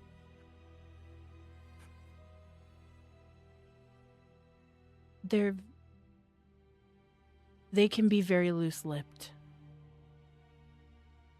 And they are far more observant than you guys give them credit for. Some of you. As I beg your pardon. Some of you. I guess the question is who has been loose-lipped lately?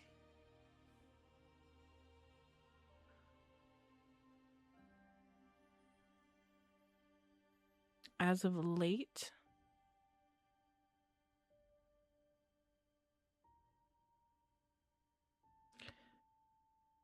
the only information that they got out of him was that he was close to you, and he looks at you, Mistress Lux.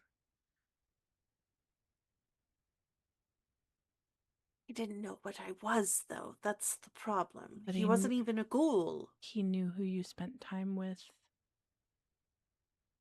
It didn't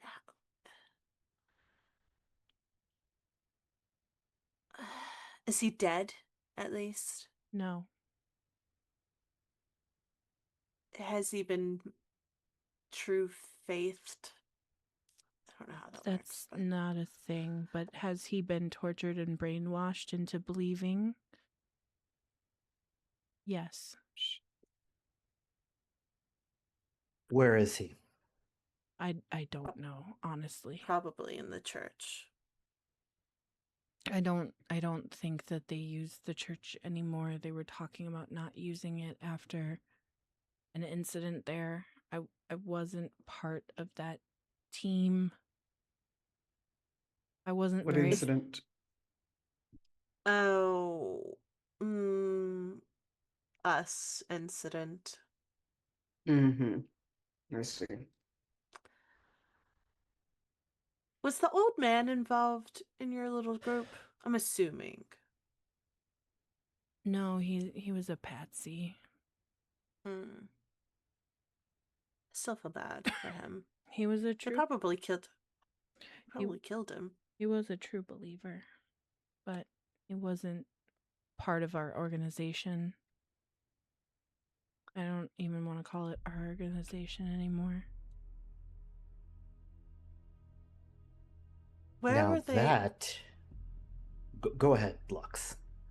I was going to say, Putting a going pin to in ask, this. where did they move? I don't know. You all Where killed were me. your fallback points? I mean, we had several.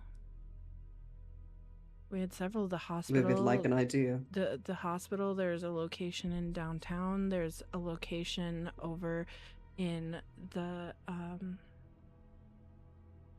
in the industrial district, adjacent to by where the storage unit is.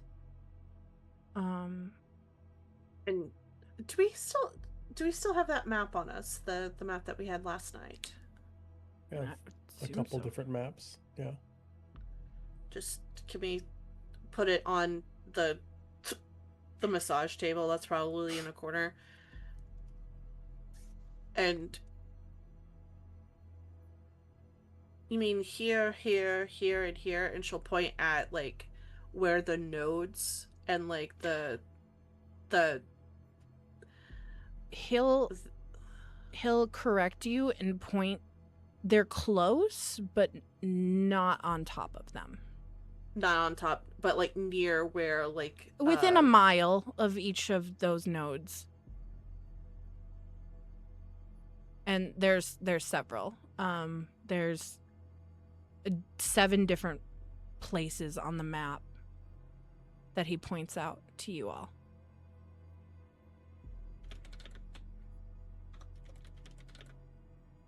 Are they in the sewers or are they above ground?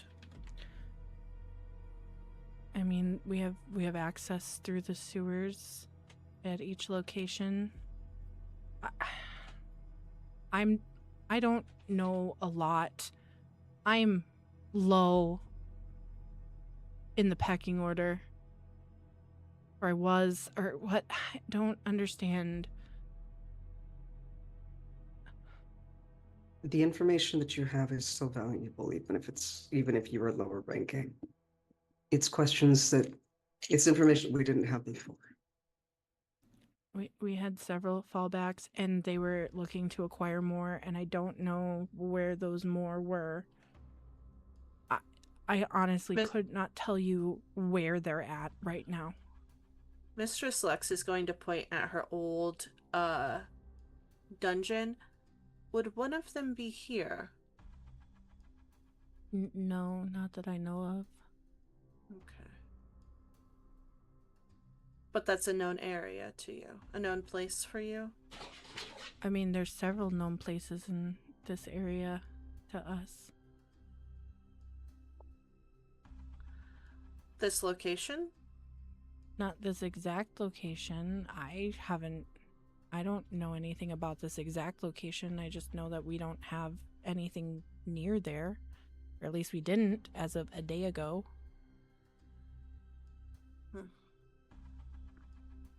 David, you were going to ask something. You said something interesting. That you called it. You said you could hardly call it your organization anymore. Did that mean just because you're no longer in a corruptible mortal state, or something's happened in the organization?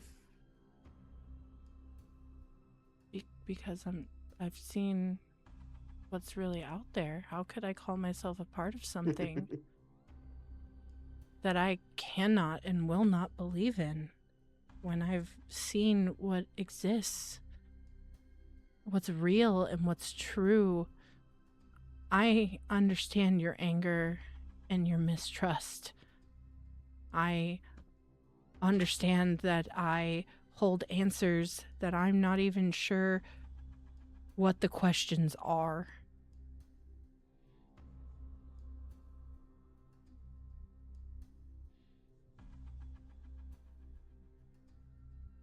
If I may, and I look to Nicholas. Of course, that's why he's here.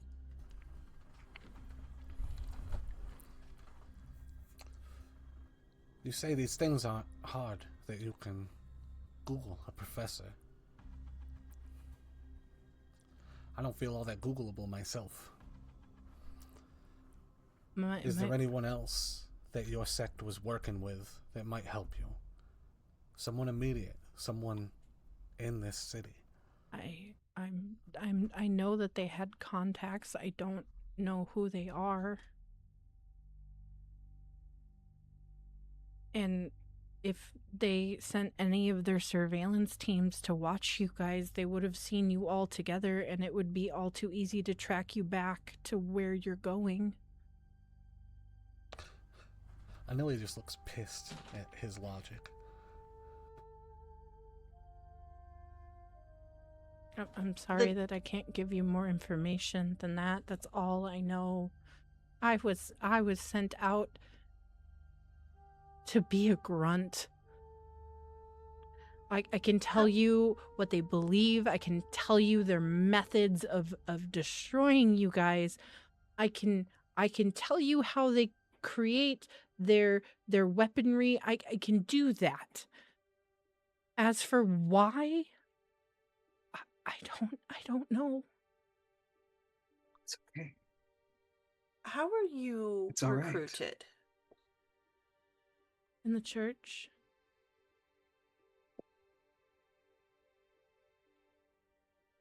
When were you recruited? When I was an altar boy. I see. So you've been groomed since you were a child. That's how they start. All of us were. None of us were brought in as adults. It's easy to corrupt a child. We're taught to believe. We're taught to believe without question. We're taught. And you can see his wraith body beginning to cry. We're taught to never question. We're taught that we're doing a righteous thing, that God will have our back, that we'll be made whole. They find those of us who grew up in harsh situations, orphanages, abusive foster homes, ultra-religious.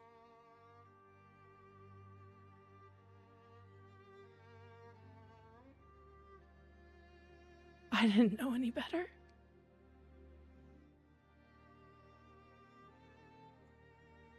I feel sorry for you.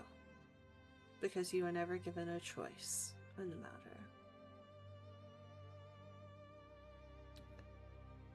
I really do. I hope one day, when your contract is up, that you find peace. I don't think that I will want to leave when my contract is up. Because all I know is not true. And I'll help you understand what is true. The The goal is not for you to stay with me for eternity. He just There nods. is peace, and there is a resolution for you that isn't terrible. But that said, until then, you will help be an instrument of putting an end to this organization so that no other children can be so twisted and misled. Well, I mean, I know that I don't really have a choice, but if I had a choice, yes. Right. And he kind of visibly shrinks back.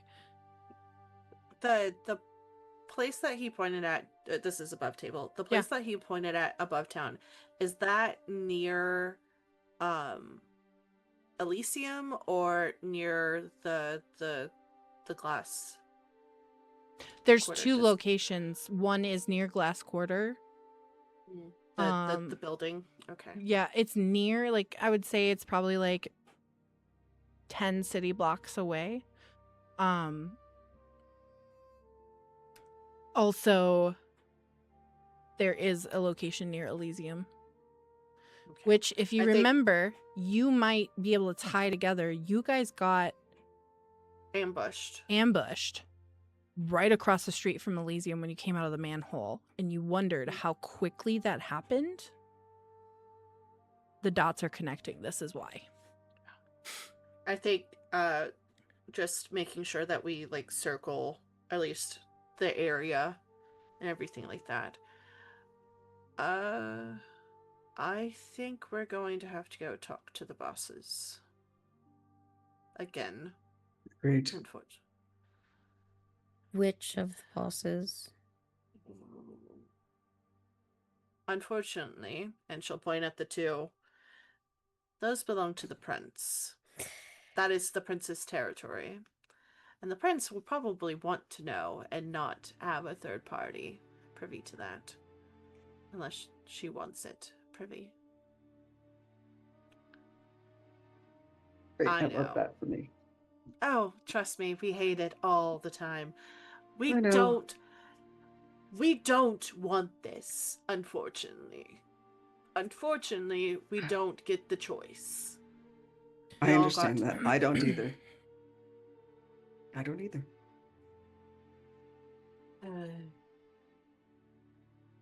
I'd rather talk to the prince than that Tory or half-wit. Oh, I wanted to throw him out the fucking window last night. Maybe one day. Every single time I have ever had to deal with him, all I want to do is to leave a little gift behind to haunt him. Every time. I won't do it. but He's I really he's want to. he's nicer than the prince, you guys. Oh no. The prince fucking Which should hates. tell you what Nicholas wants to do to the prince. Because the prince is a fucking bitch. She is Ventru coded cuntastic. Like, You've just said Venture like 6 times. Yeah. Like, that's what we expect from the Ventru Prince. Venture. But that's their job. yeah, no, she's a cunt. See, I just think he's bored. Oh, yeah, definitely. But he So- likes... I don't like my buttons pushed. That's my problem. I like whenever I have my own buttons pushed on my own time. whenever I'm doing a task for somebody else. I don't like being demeaned. I mean, you Is guys there- have the option of also going to the sheriff.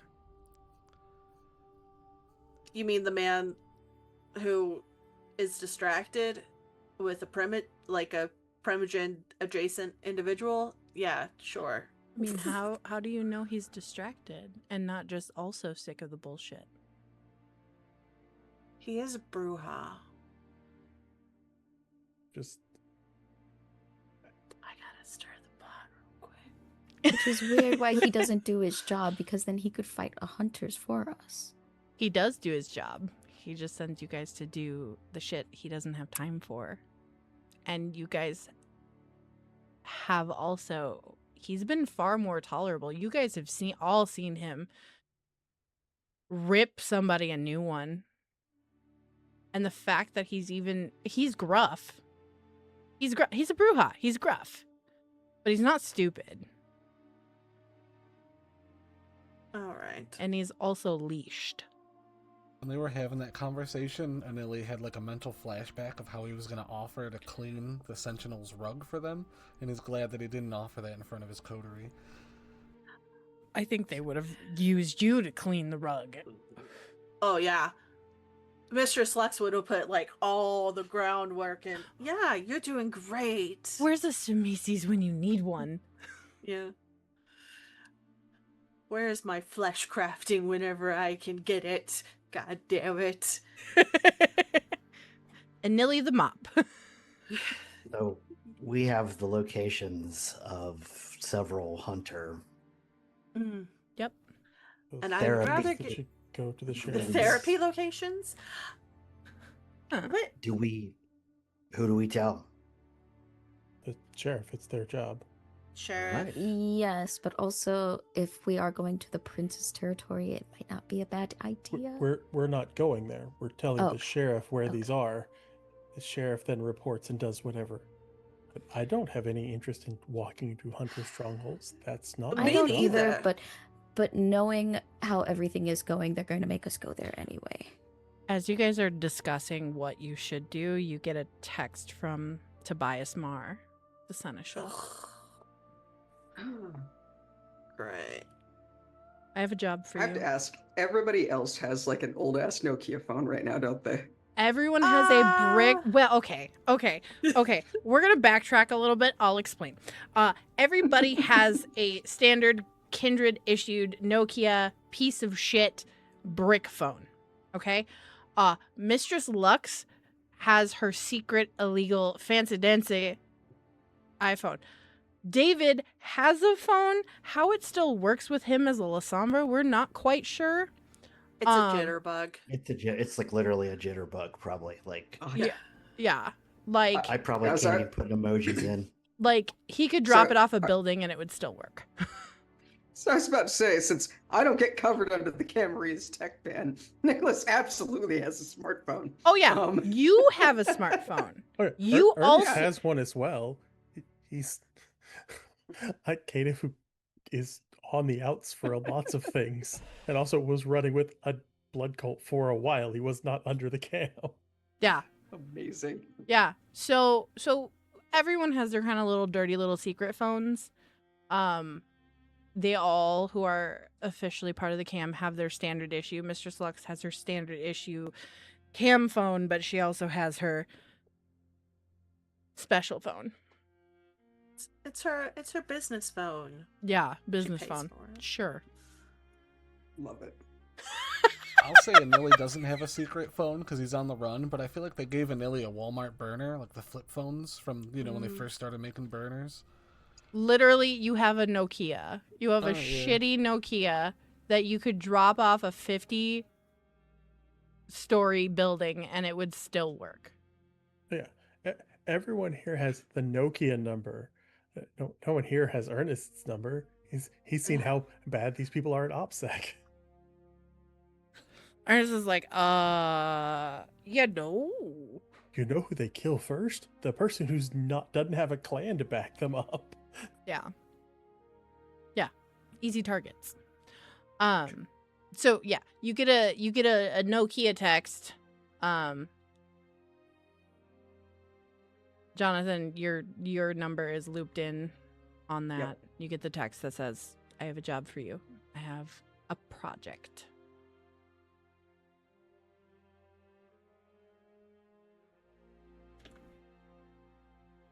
Ugh. I really hate that man. I don't necessarily want to go to his office because I don't want to be blamed for bringing hunters. Well, they're not stupid enough to go in. Yes, they are. Yeah, Well- they're They entirely absolutely are. stupid enough to do that. True, but they're going to assume that there's like a swarm of us there, probably. Yeah, but I mean, That just means they'll bring better hardware. Or just bring bombs. Exactly. Do they have bombs? Are you asking Robin? Robin. Yeah. like, of course they have bombs. I can have bombs if I. But bombs are Oh easy. no. Yes. Made out of what? Are we talking like ramshackled together with like bits and pieces improvised? Or are we talking like military grade? Military grade. They also have technology that I don't think the modern world is aware of. Like drones? No, I'm pretty sure the modern world is aware of that. I'm talking ultraviolet. Oh. Oh, so What mind is- control. What is this? What is this? That's Blade? not mind No, control. not. Well, No, just like sunlight. blade. Sunlight, UV. Ultraviolet rays. I hate that for us. You know, like, has no one seen Hollywood movies but- recently? Yes, Yeah. but 100%. like they didn't need that. Normal bombs will kill us too. True, Obviously. sort of. I mean, I You can can't really probably- piece yourself back together after getting blown to bits. Mm, There are scientists among them that take great pleasure in finding new ways to harm you all. By capturing us and torturing. Yeah, figured. Ask Rourke. Oh. He was used, Oh. he was used as a test dummy.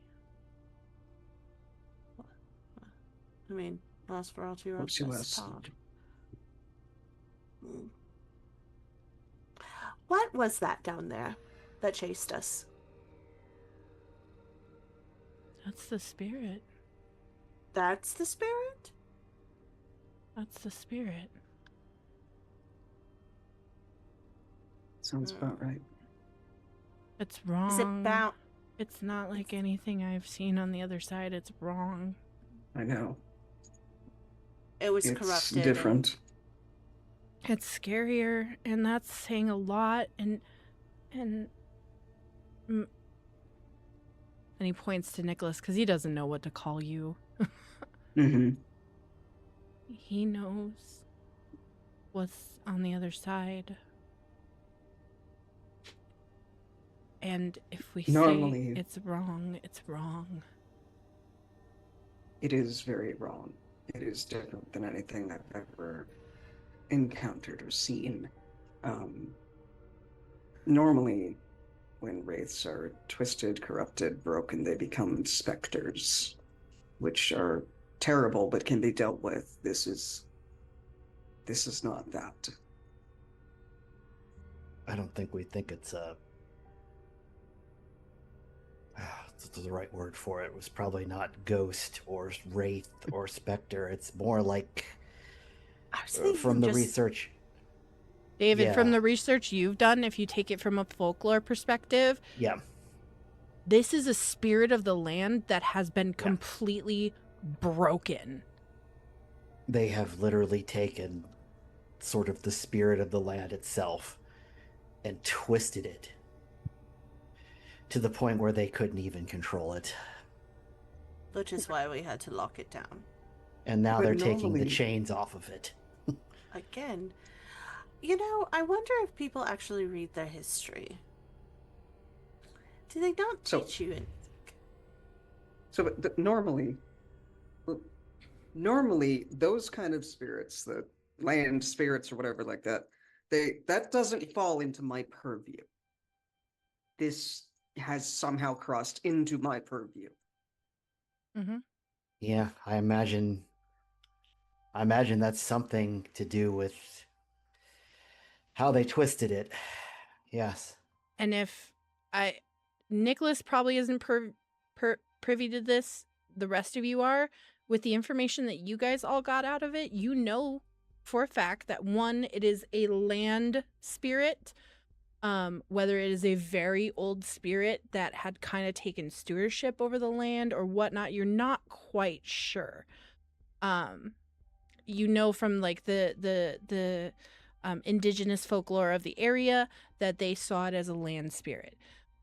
It could have been potentially a spirit of an older somebody like a wraith or whatnot that had been here a long time and had decided to take care of the land. But what you do know, and Nicholas doesn't know, is that mages were involved in the original corruption. And they twisted this beyond recognition. So whatever this used to be, it at this point it's kind of a moot point. Because it is so distorted from what it was that it's unrecognizable. It's So if you want to fill Nicholas in on that, I mean, go forth and do. But Right. but he is currently, he does not have that piece of the information. Yeah. So we don't know the lore, so to speak, but there are mages involved. So if I were to hypothesize something they did to twist it, probably to track us. mages and hunters. So Fucking I mean, course there were. mages. That and may hunters. have pushed it into your realm of expertise, so to speak. Figuring the thing it And keeps talking about is following where the dead walk. True. The Latin that Isolde keeps hearing that Ernest was able to translate, seek where the dead walk. That's its directive. It's I think they dragged it from, being part of this world into your Ballywick so that it could hunt us.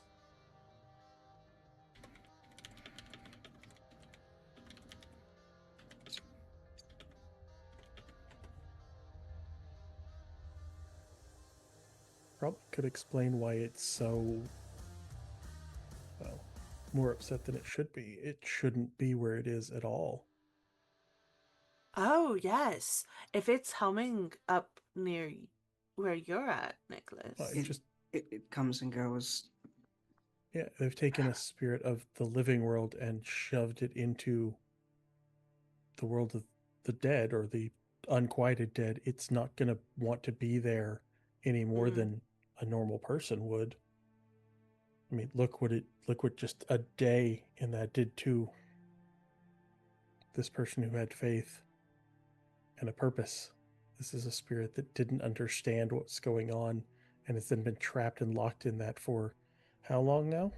200 years above table. It's 200 years. Lest we forget the Tremere chained it up. Yes. And then, Because they yep. couldn't drag it out. They just locked it down. Well, they also, at least one person wanted to try and eat it to become a god. But that is, You know, it didn't work out well for him. So, Sometimes you read the wrong book. Or you know. someone Yeah, there's feeds you disturbing- the wrong book. There's Yeah. a disturbing fucking tendency in vampire society for people to want to eat something and become a god, apparently. One of the hunters was feeding the Tremere incorrect information so that he would weaken the locks on this thing. And then that Tremere's pet who stayed alive was improvising, Great. keeping the locks on. So who We knows what may- he did? So it's likely we are in a situation now where the locks are so loosened that it's probably able to break out itself at some date. We're trying to find the original. We're trying to find the original manipulation Yeah. sigils. I think our Or- goal was to or try and find the original to bring several. it back. Manipulation points. Yeah, well, Yeah. you know, all the sigils, plural. We at the moment know one location that we thought we needed to go. The one place where the hum was so strong that we Mhm. thought might be what is forcing it to be outside of where it's supposed to be. And then maybe breaking that would let it go back to where it's supposed to be, back to a spirit of the land where it's not forced to hunt us. But it can also, if it's been manipulated to the point that it's not what it is anymore, it Nicholas, could be. you, as they're talking, get the notion pops into your brain with your knowledge of the dead that the hum isn't in a central location. It moves with that twisted spirit. It's a byproduct of this spirit that some are privy to, more so than others. Though, if it wants to be known, it allows others to hear it.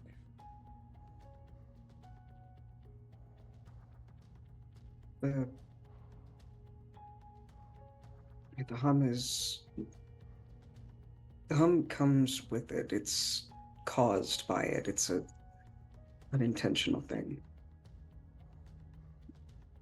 Others hear it when it wants them to. Some of us can. They'll gesture to Isolde. Some of us can just hear it. It occurs to me that it's also been showing up in radio transmissions. Yes. It wants to be heard. It is has since willing the very beginning as itself. well. It is willing So- itself to be heard. That might be at least a way to, between that and our Malkavian allies, that might be a way to track it. We can definitely talk to Ellie. She knows a little bit more about it than I do, since she did touch that one symbol, that the root symbol that we found earlier on. I think it's one of the best leads we have. I Nicholas, can.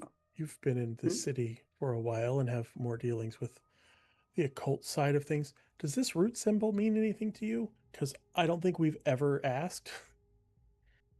No, we did not. Let me see. Let me see it. Ernest will show the root symbol that we Yeah. have on like 3 or 4 different things.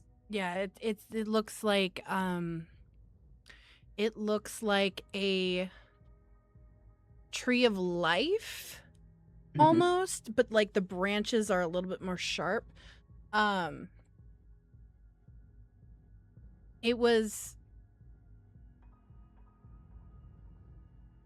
It was carved into the places. Yeah, if you want to look in our Zoom chat. Take a look here. So that's Oh, the that's symbol. that's terrifying. Yep, that's the symbol, and it was on the blocked off passages that were later discovered to be wards put up by the Tremere. It also was made by some living sand. Yep. At one point. I am happy to do an occult roll for this if I can. Yeah, oh fuck it, yeah. Intelligence plus occult. All right. Fuck it up.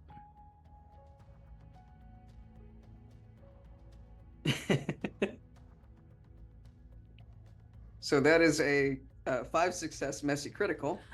God, you guys love me so much. I love it. You're so kind. You sharing is caring. God, I love it. It's so beautiful. Boy. Oh boy. Ooh. All right, okay, real quick. Let me ask you. Yes. How does Nicholas's beast show up for him?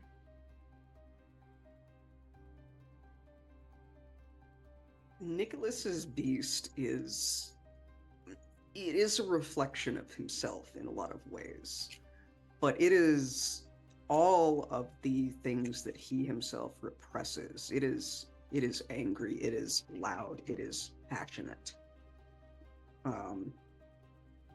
Whereas he is generally very cold, very collected, it runs hot all the time.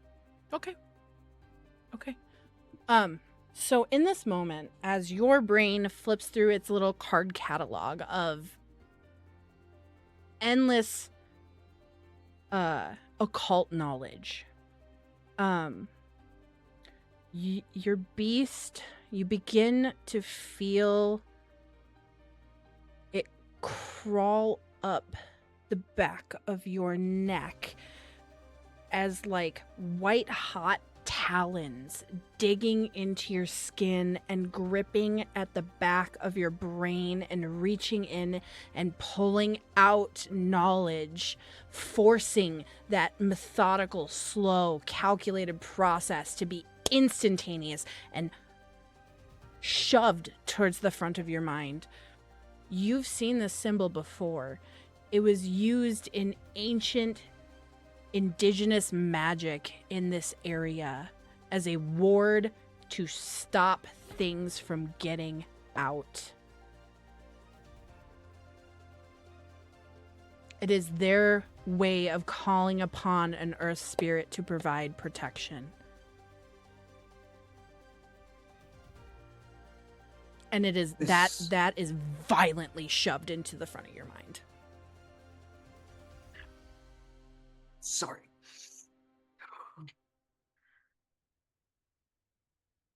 That is indigenous magic. That is a earth spirit ward specifically. Oh. Well, that's So it's convenient. not bad? No, its original purpose was to call upon an earth spirit to protect or to keep something safe, to keep things from escaping or getting into somewhere that needed to be protected. David, this would go along the lines with the fact that perhaps the Tremere worked with the indigenous populations at the time to protect this area because they understood that this was not a normal spirit that they were used to dealing with.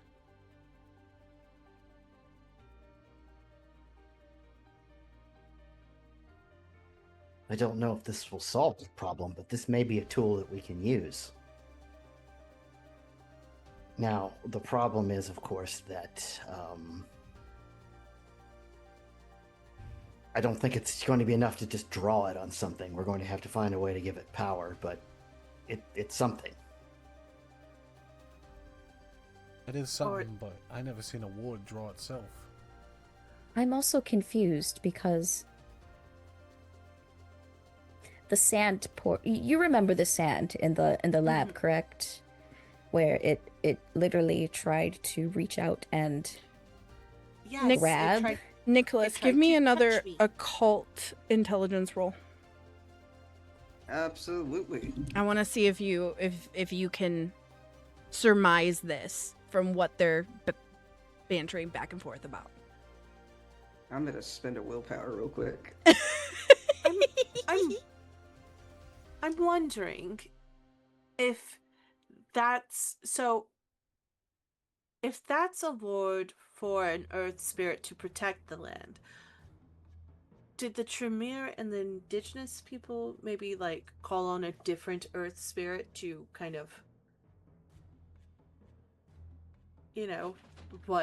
what was there, the other one. Did you tell me you got another you got another messy critical? Did you? Oh my Yeah, god! with the willpower retest, Brother. it's five messy again. Brother. Okay. Brother. When you're done with that, I might want a roll too. Okay, yeah, of course. All the rolls. I love this. You guys, I love when you guys are just now putting together puzzle pieces. It makes my little twisted heart very happy right now. So again, your beast, that aggressive, angry, like, where you go through things very calm, methodical, as much as you have your preferred method of going through and thinking through a problem.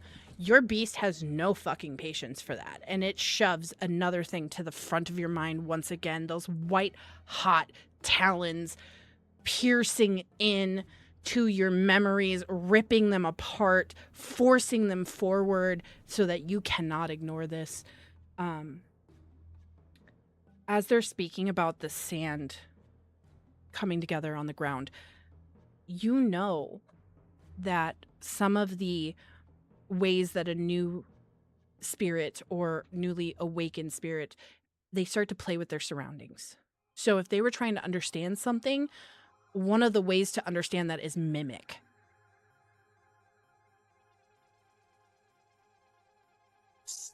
Anyway, sorry. Spirits, new spirits will try to interact with their surroundings as much as possible. They'll try to mimic things that they see, mimic things that they experience, or at least experience them themselves in some way or another. So it is entirely possible that the sand that you're talking about is not, that it wasn't sand, it was being manipulated by a spirit. I was trying to learn. Yes. Makes sense. I could have picked a less creepy way to learn, honestly. I mean, a lot of the strange knockings that people had experienced at nights after deaths have recently happened, or things falling, or flickers out of the corners of your eye. Those are new spirits, new wraiths, for example, trying to understand their new state of existence. This is an earth spirit originally, so it playing with earth makes sense. So, but I would have normally only expected to see that out of a new spirit.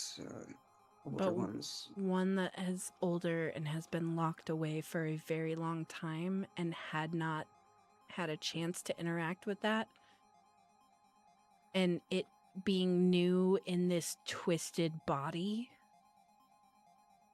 it would make sense that it would revert back to earlier patterns of learning. If it is this old original spirit doing this, though, it is truly broken.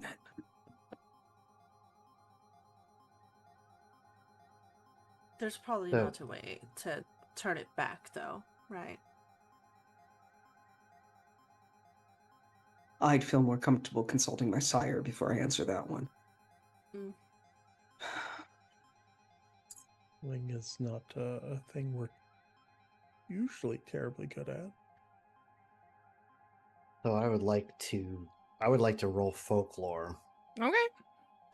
To see if the Native Americans implied that they used a different, because they did tell me that they tried to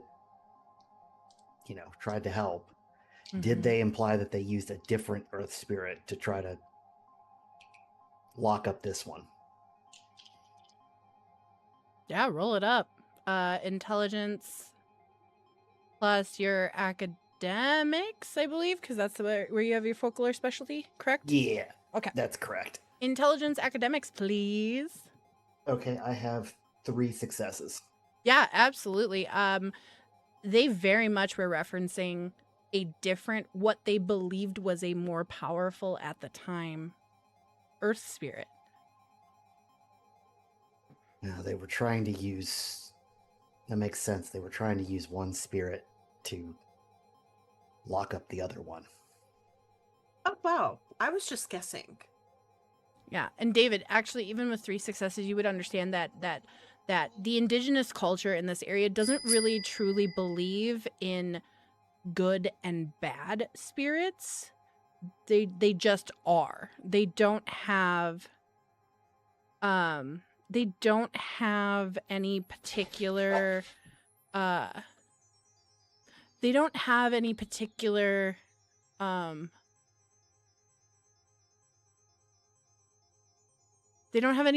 like moral structure for this.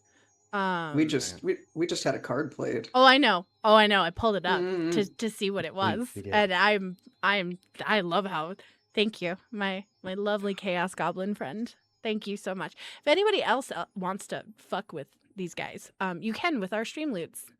Or help. Or help. There's some that help. But there's some that are also just kind of chaos shenanigans.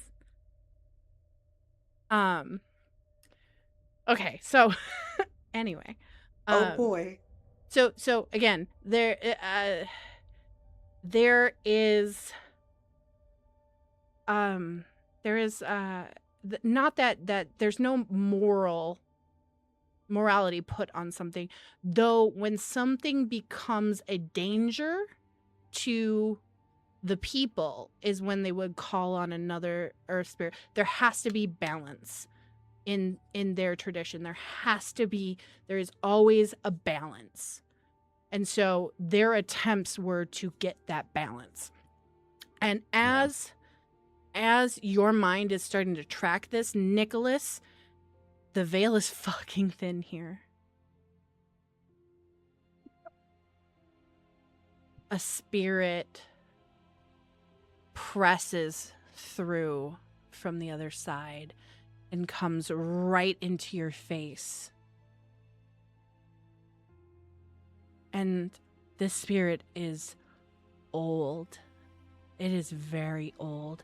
It is, from your understanding, again, this is coming back to that, what the natives believed were earth spirits were actually their ancestral spirits who have been there for a very long time. Oh boy. Stepping in to protect the land.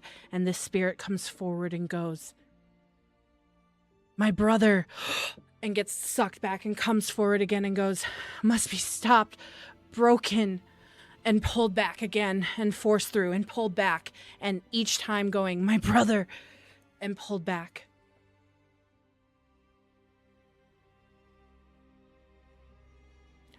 You all don't fucking see this. Nicholas sees this. Will have absolutely gotten up out of his seat and be backing away.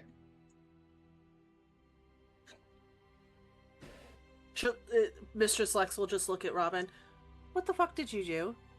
Robin is also back against the wall. He looks frightened. Though this spirit did not manifest as something that was scary, it's not the scary entities that you would see. This is an old spirit. We're talking 1,000 years old. What did you see? And Robin looks terrified.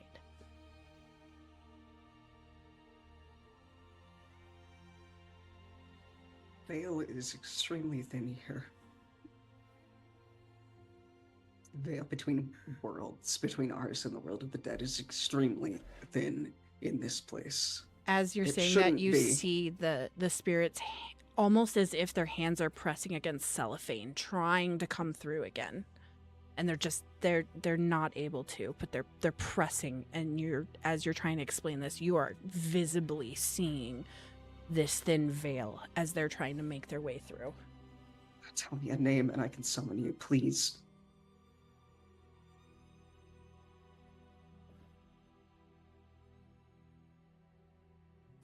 He pushes through and manages to get his head through again and comes forcefully up into your face and goes Red Wing and then goes back.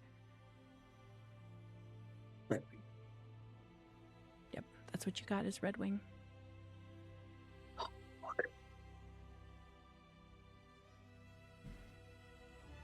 Do we need to leave?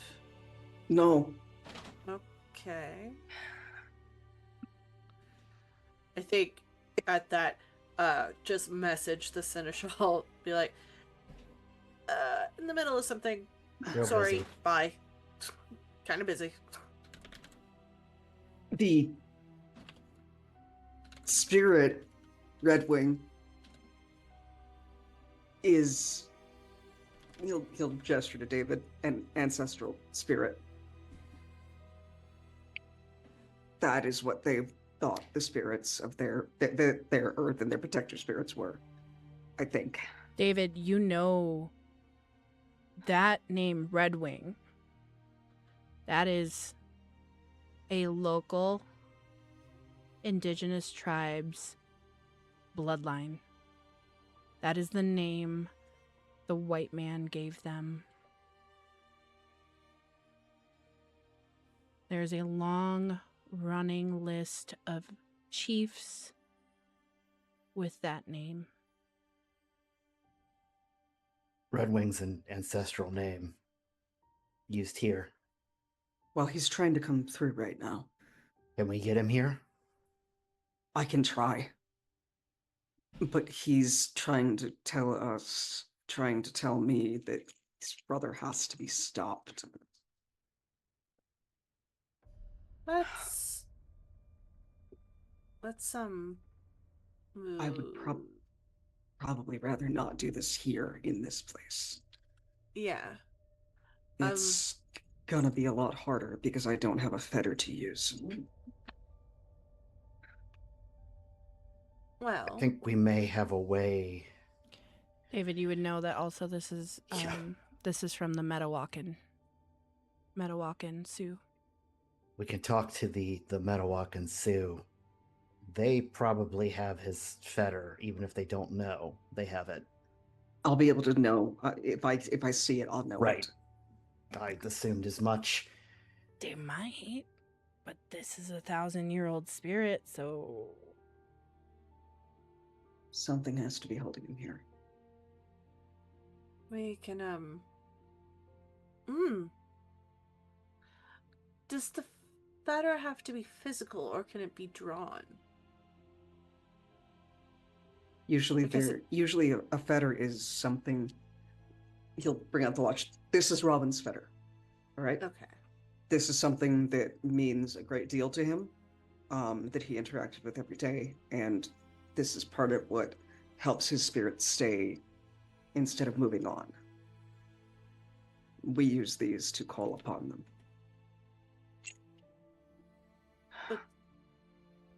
But the symbol, I'm assuming. Am I getting this right? The symbol is Red Wings symbol, possibly? I don't know. But normally, a fetter can't be something conceptual like that. It's something that you interact with every day that is special to you. Mm. It's an object, it's possession, it's something that was yours. Right. Very rarely it's a person. Well, we can maybe get an audience with the natives here and maybe not do it in a sex dungeon. I don't think it'd probably be proper to do a ritual like that. Probably a here. good idea to not do that here. Especially in, this is the Cathedral District. White man's territory, really. So, it doesn't... Anyway. What? The other thing is that with this being a place that a great deal of it was at one point consecrated as holy ground, the veil shouldn't be this thin here. That's why I didn't know if I was going to be able to summon Robin at all here. When the veil, in places that have been consecrated the veil is often so thick that even if I wanted to, I couldn't bring any of them through. Could it be because of the spirit? It may be, and now I'm genuinely wondering what it's like in other parts of the city. It's not great. I'm not allowed imagine out on my own a lot.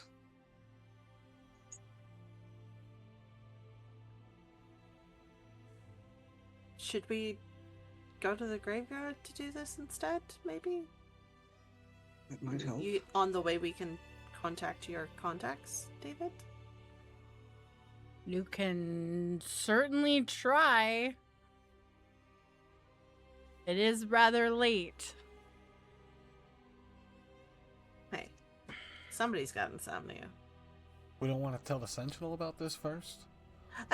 Let's get as much information down. Also, the Seneschal said he has a project for us, right? That was what the text was?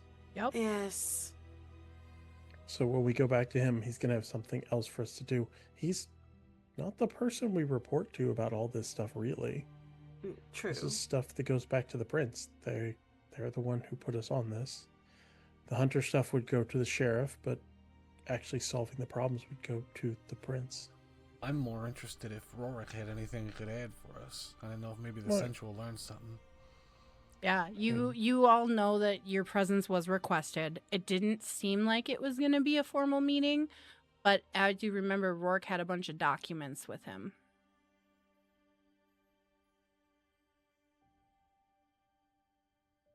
we I'm should just probably. curious. I hate to be politically expedient, but it probably would be a good idea to respond.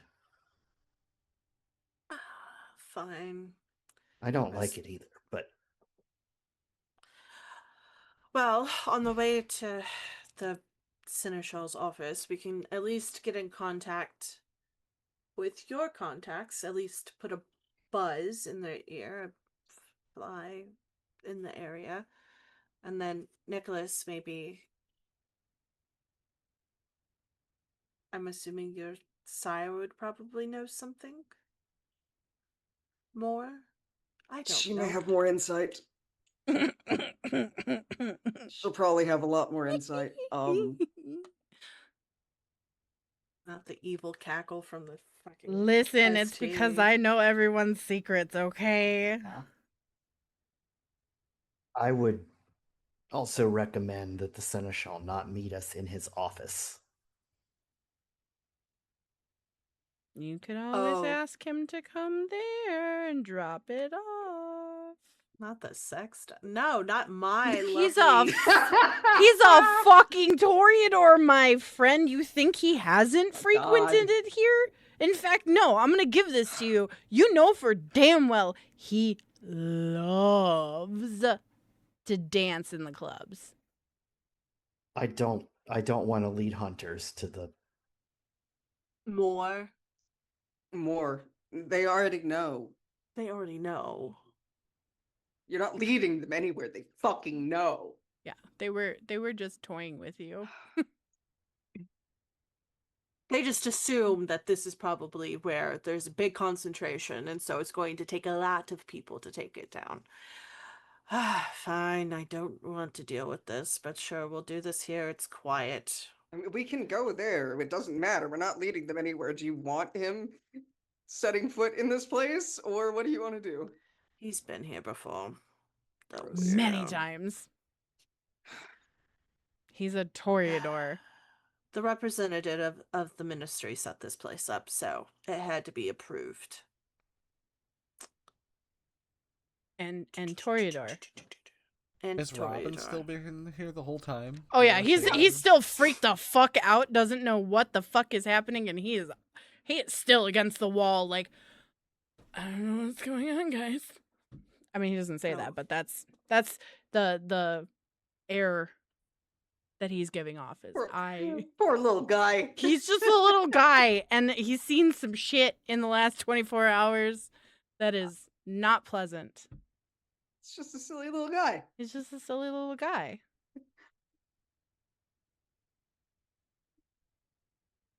So you're gonna contact the Seneschal and tell him to come here? Yes. Don't sound so excited.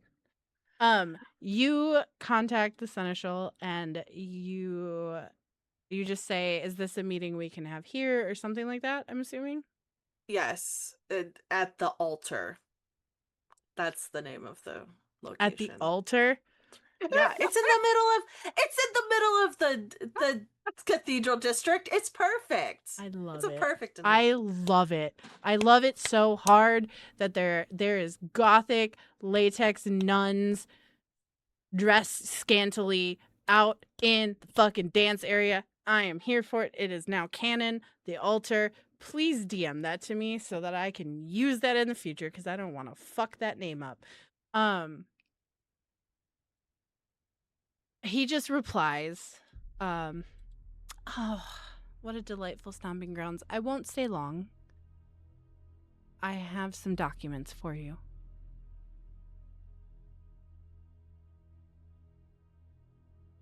And if you guys want to just speed through it, he does show up, Mistress Lux, and if you would like to have Grace meet him outside, you can. You don't even have to interact with him. For He's sure. He's not looking to have like a concrete meeting with you guys. He's just like drop and go. He's got other important shit to deal with, and he's already talked to you guys. So, Grace goes outside, meets him, gets a manila folder with several documents in it, and brings it back in. And then opens it up. And that's where we're going to end tonight's episode. We'll just get to those documents that I already made next week. It's fine. We've already been going for like 4 hours. We're good. You know what, Jonathan, you love me. Don't even go there. I do. We got distracted talking about Sex dungeon. sex dungeons, Pokemon toys. Yeah. McDonald's toys. I'm not going to make several comments right now because unfortunately I know that those two things can be used in the same setting. Anyway, Well, I've enjoyed being part of this stream, and I think probably now it's time for me to exit. See, Hedgie gets I've it. loved working. Hedgie gets it. I've loved working with No Safe Roles. It's just time for us to part ways. Fuck being on the advisory board. I'm Out. sorry, Ian. You're here forever. You're stuck, Yeah, my like, guy. You are My advice, stuck. my final piece of advice is never say those words in the same sentence ever again. But I'm just saying, What Etsy a horrible people. day to be able to hear things. Etsy makes a lot of different things, and nerds like things in shapes that are nerdy. That is where I will leave that. Speaking of things that I nerds hate love, every people should check out single our one of merch. you. Oh yeah, Yes. people should check out Yes. our merch. Yes. Check out the merch, yes. Mine if gets here store- tomorrow. Are you super excited? I'm very excited because I was hoping it would get here before I left for LARP, so we'll actually have Oh. mine. Yeah, I saw Do we that need- I saw that you ordered your just a friendly sign of Gehenna. And Yeah, I got loved it. Ernest's t-shirt, I got the college sweatshirt, and I got a frying pan mug. So Wait. We have fucking mugs now? Yeah. and they come in Oh my 3 God, I sizes. I have got not been it's like a at- 20-ounce mug. It's ginormous. I haven't been on the store in a while. Listen, I I must check out the new stuff. I make all the merch, and I make merch that I want, and it just delights me when other people want the same stuff. It's great. But anyways, so we will not have a stream next week. Because some of our lovely people are off to go do a LARP, and also it's our week break. So we'll be back in 2 weeks to delight you all with more story. And we have evidence that we did not get to tonight that will be fun and delightful and great. evidence of what? Evidence of the sign of the times. Your Yeah. sins. Yeah. All of our fucking sins. What were you gonna say, Mr. Slux? I was about to say, if there's any no safe rollers who are going to be in Boston next week, let me know. Yeah, Pax, join our Discord. Come be friends with us. we're a fun bunch. Sometimes, maybe, occasionally. Oh, and now that we hit 50 subs, we're gonna have a What We Do in the Shadows movie show watching shenanigans night that we got to figure out when, but that is gonna happen.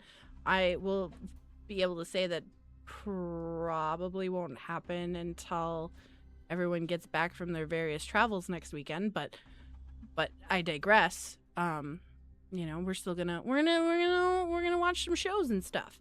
But you know what? I feel like being nice. Is there anybody in the category right now? We don't usually raid because I get lazy and don't want to edit the podcast, but I will tonight because I have to edit a bunch anyway because I fucked up the beginning.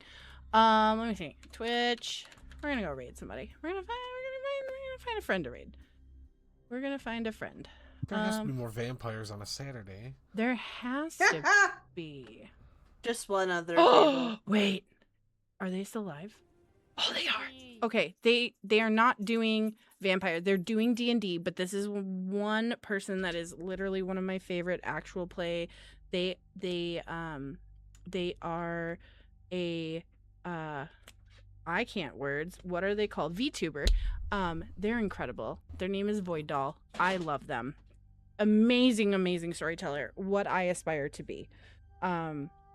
But we're gonna go raid them. I love their face. I love their face. I literally do. And if I can send you guys to anybody that I trust as a storyteller, they are that. So, thank you guys so much. Please go check out everything. Thank you again. We love you very much, and we will see you guys in 2 weeks. And remember, guys, take the risk and tell the story. Okay, everyone, say goodbye. Bye. Goodbye. Goodbye. Goodbye. Good evening. Goodbye. Do we have a raid call? I think I made one. Did I make one? There is There one, you go. There you go. Raid button. There's the raid call. There it is. There it is. There's your raid call. Take the risk, tell the story. I love you guys. Okay, get the fuck out of here. Okay, goodbye. Okay, bye. Okay, bye.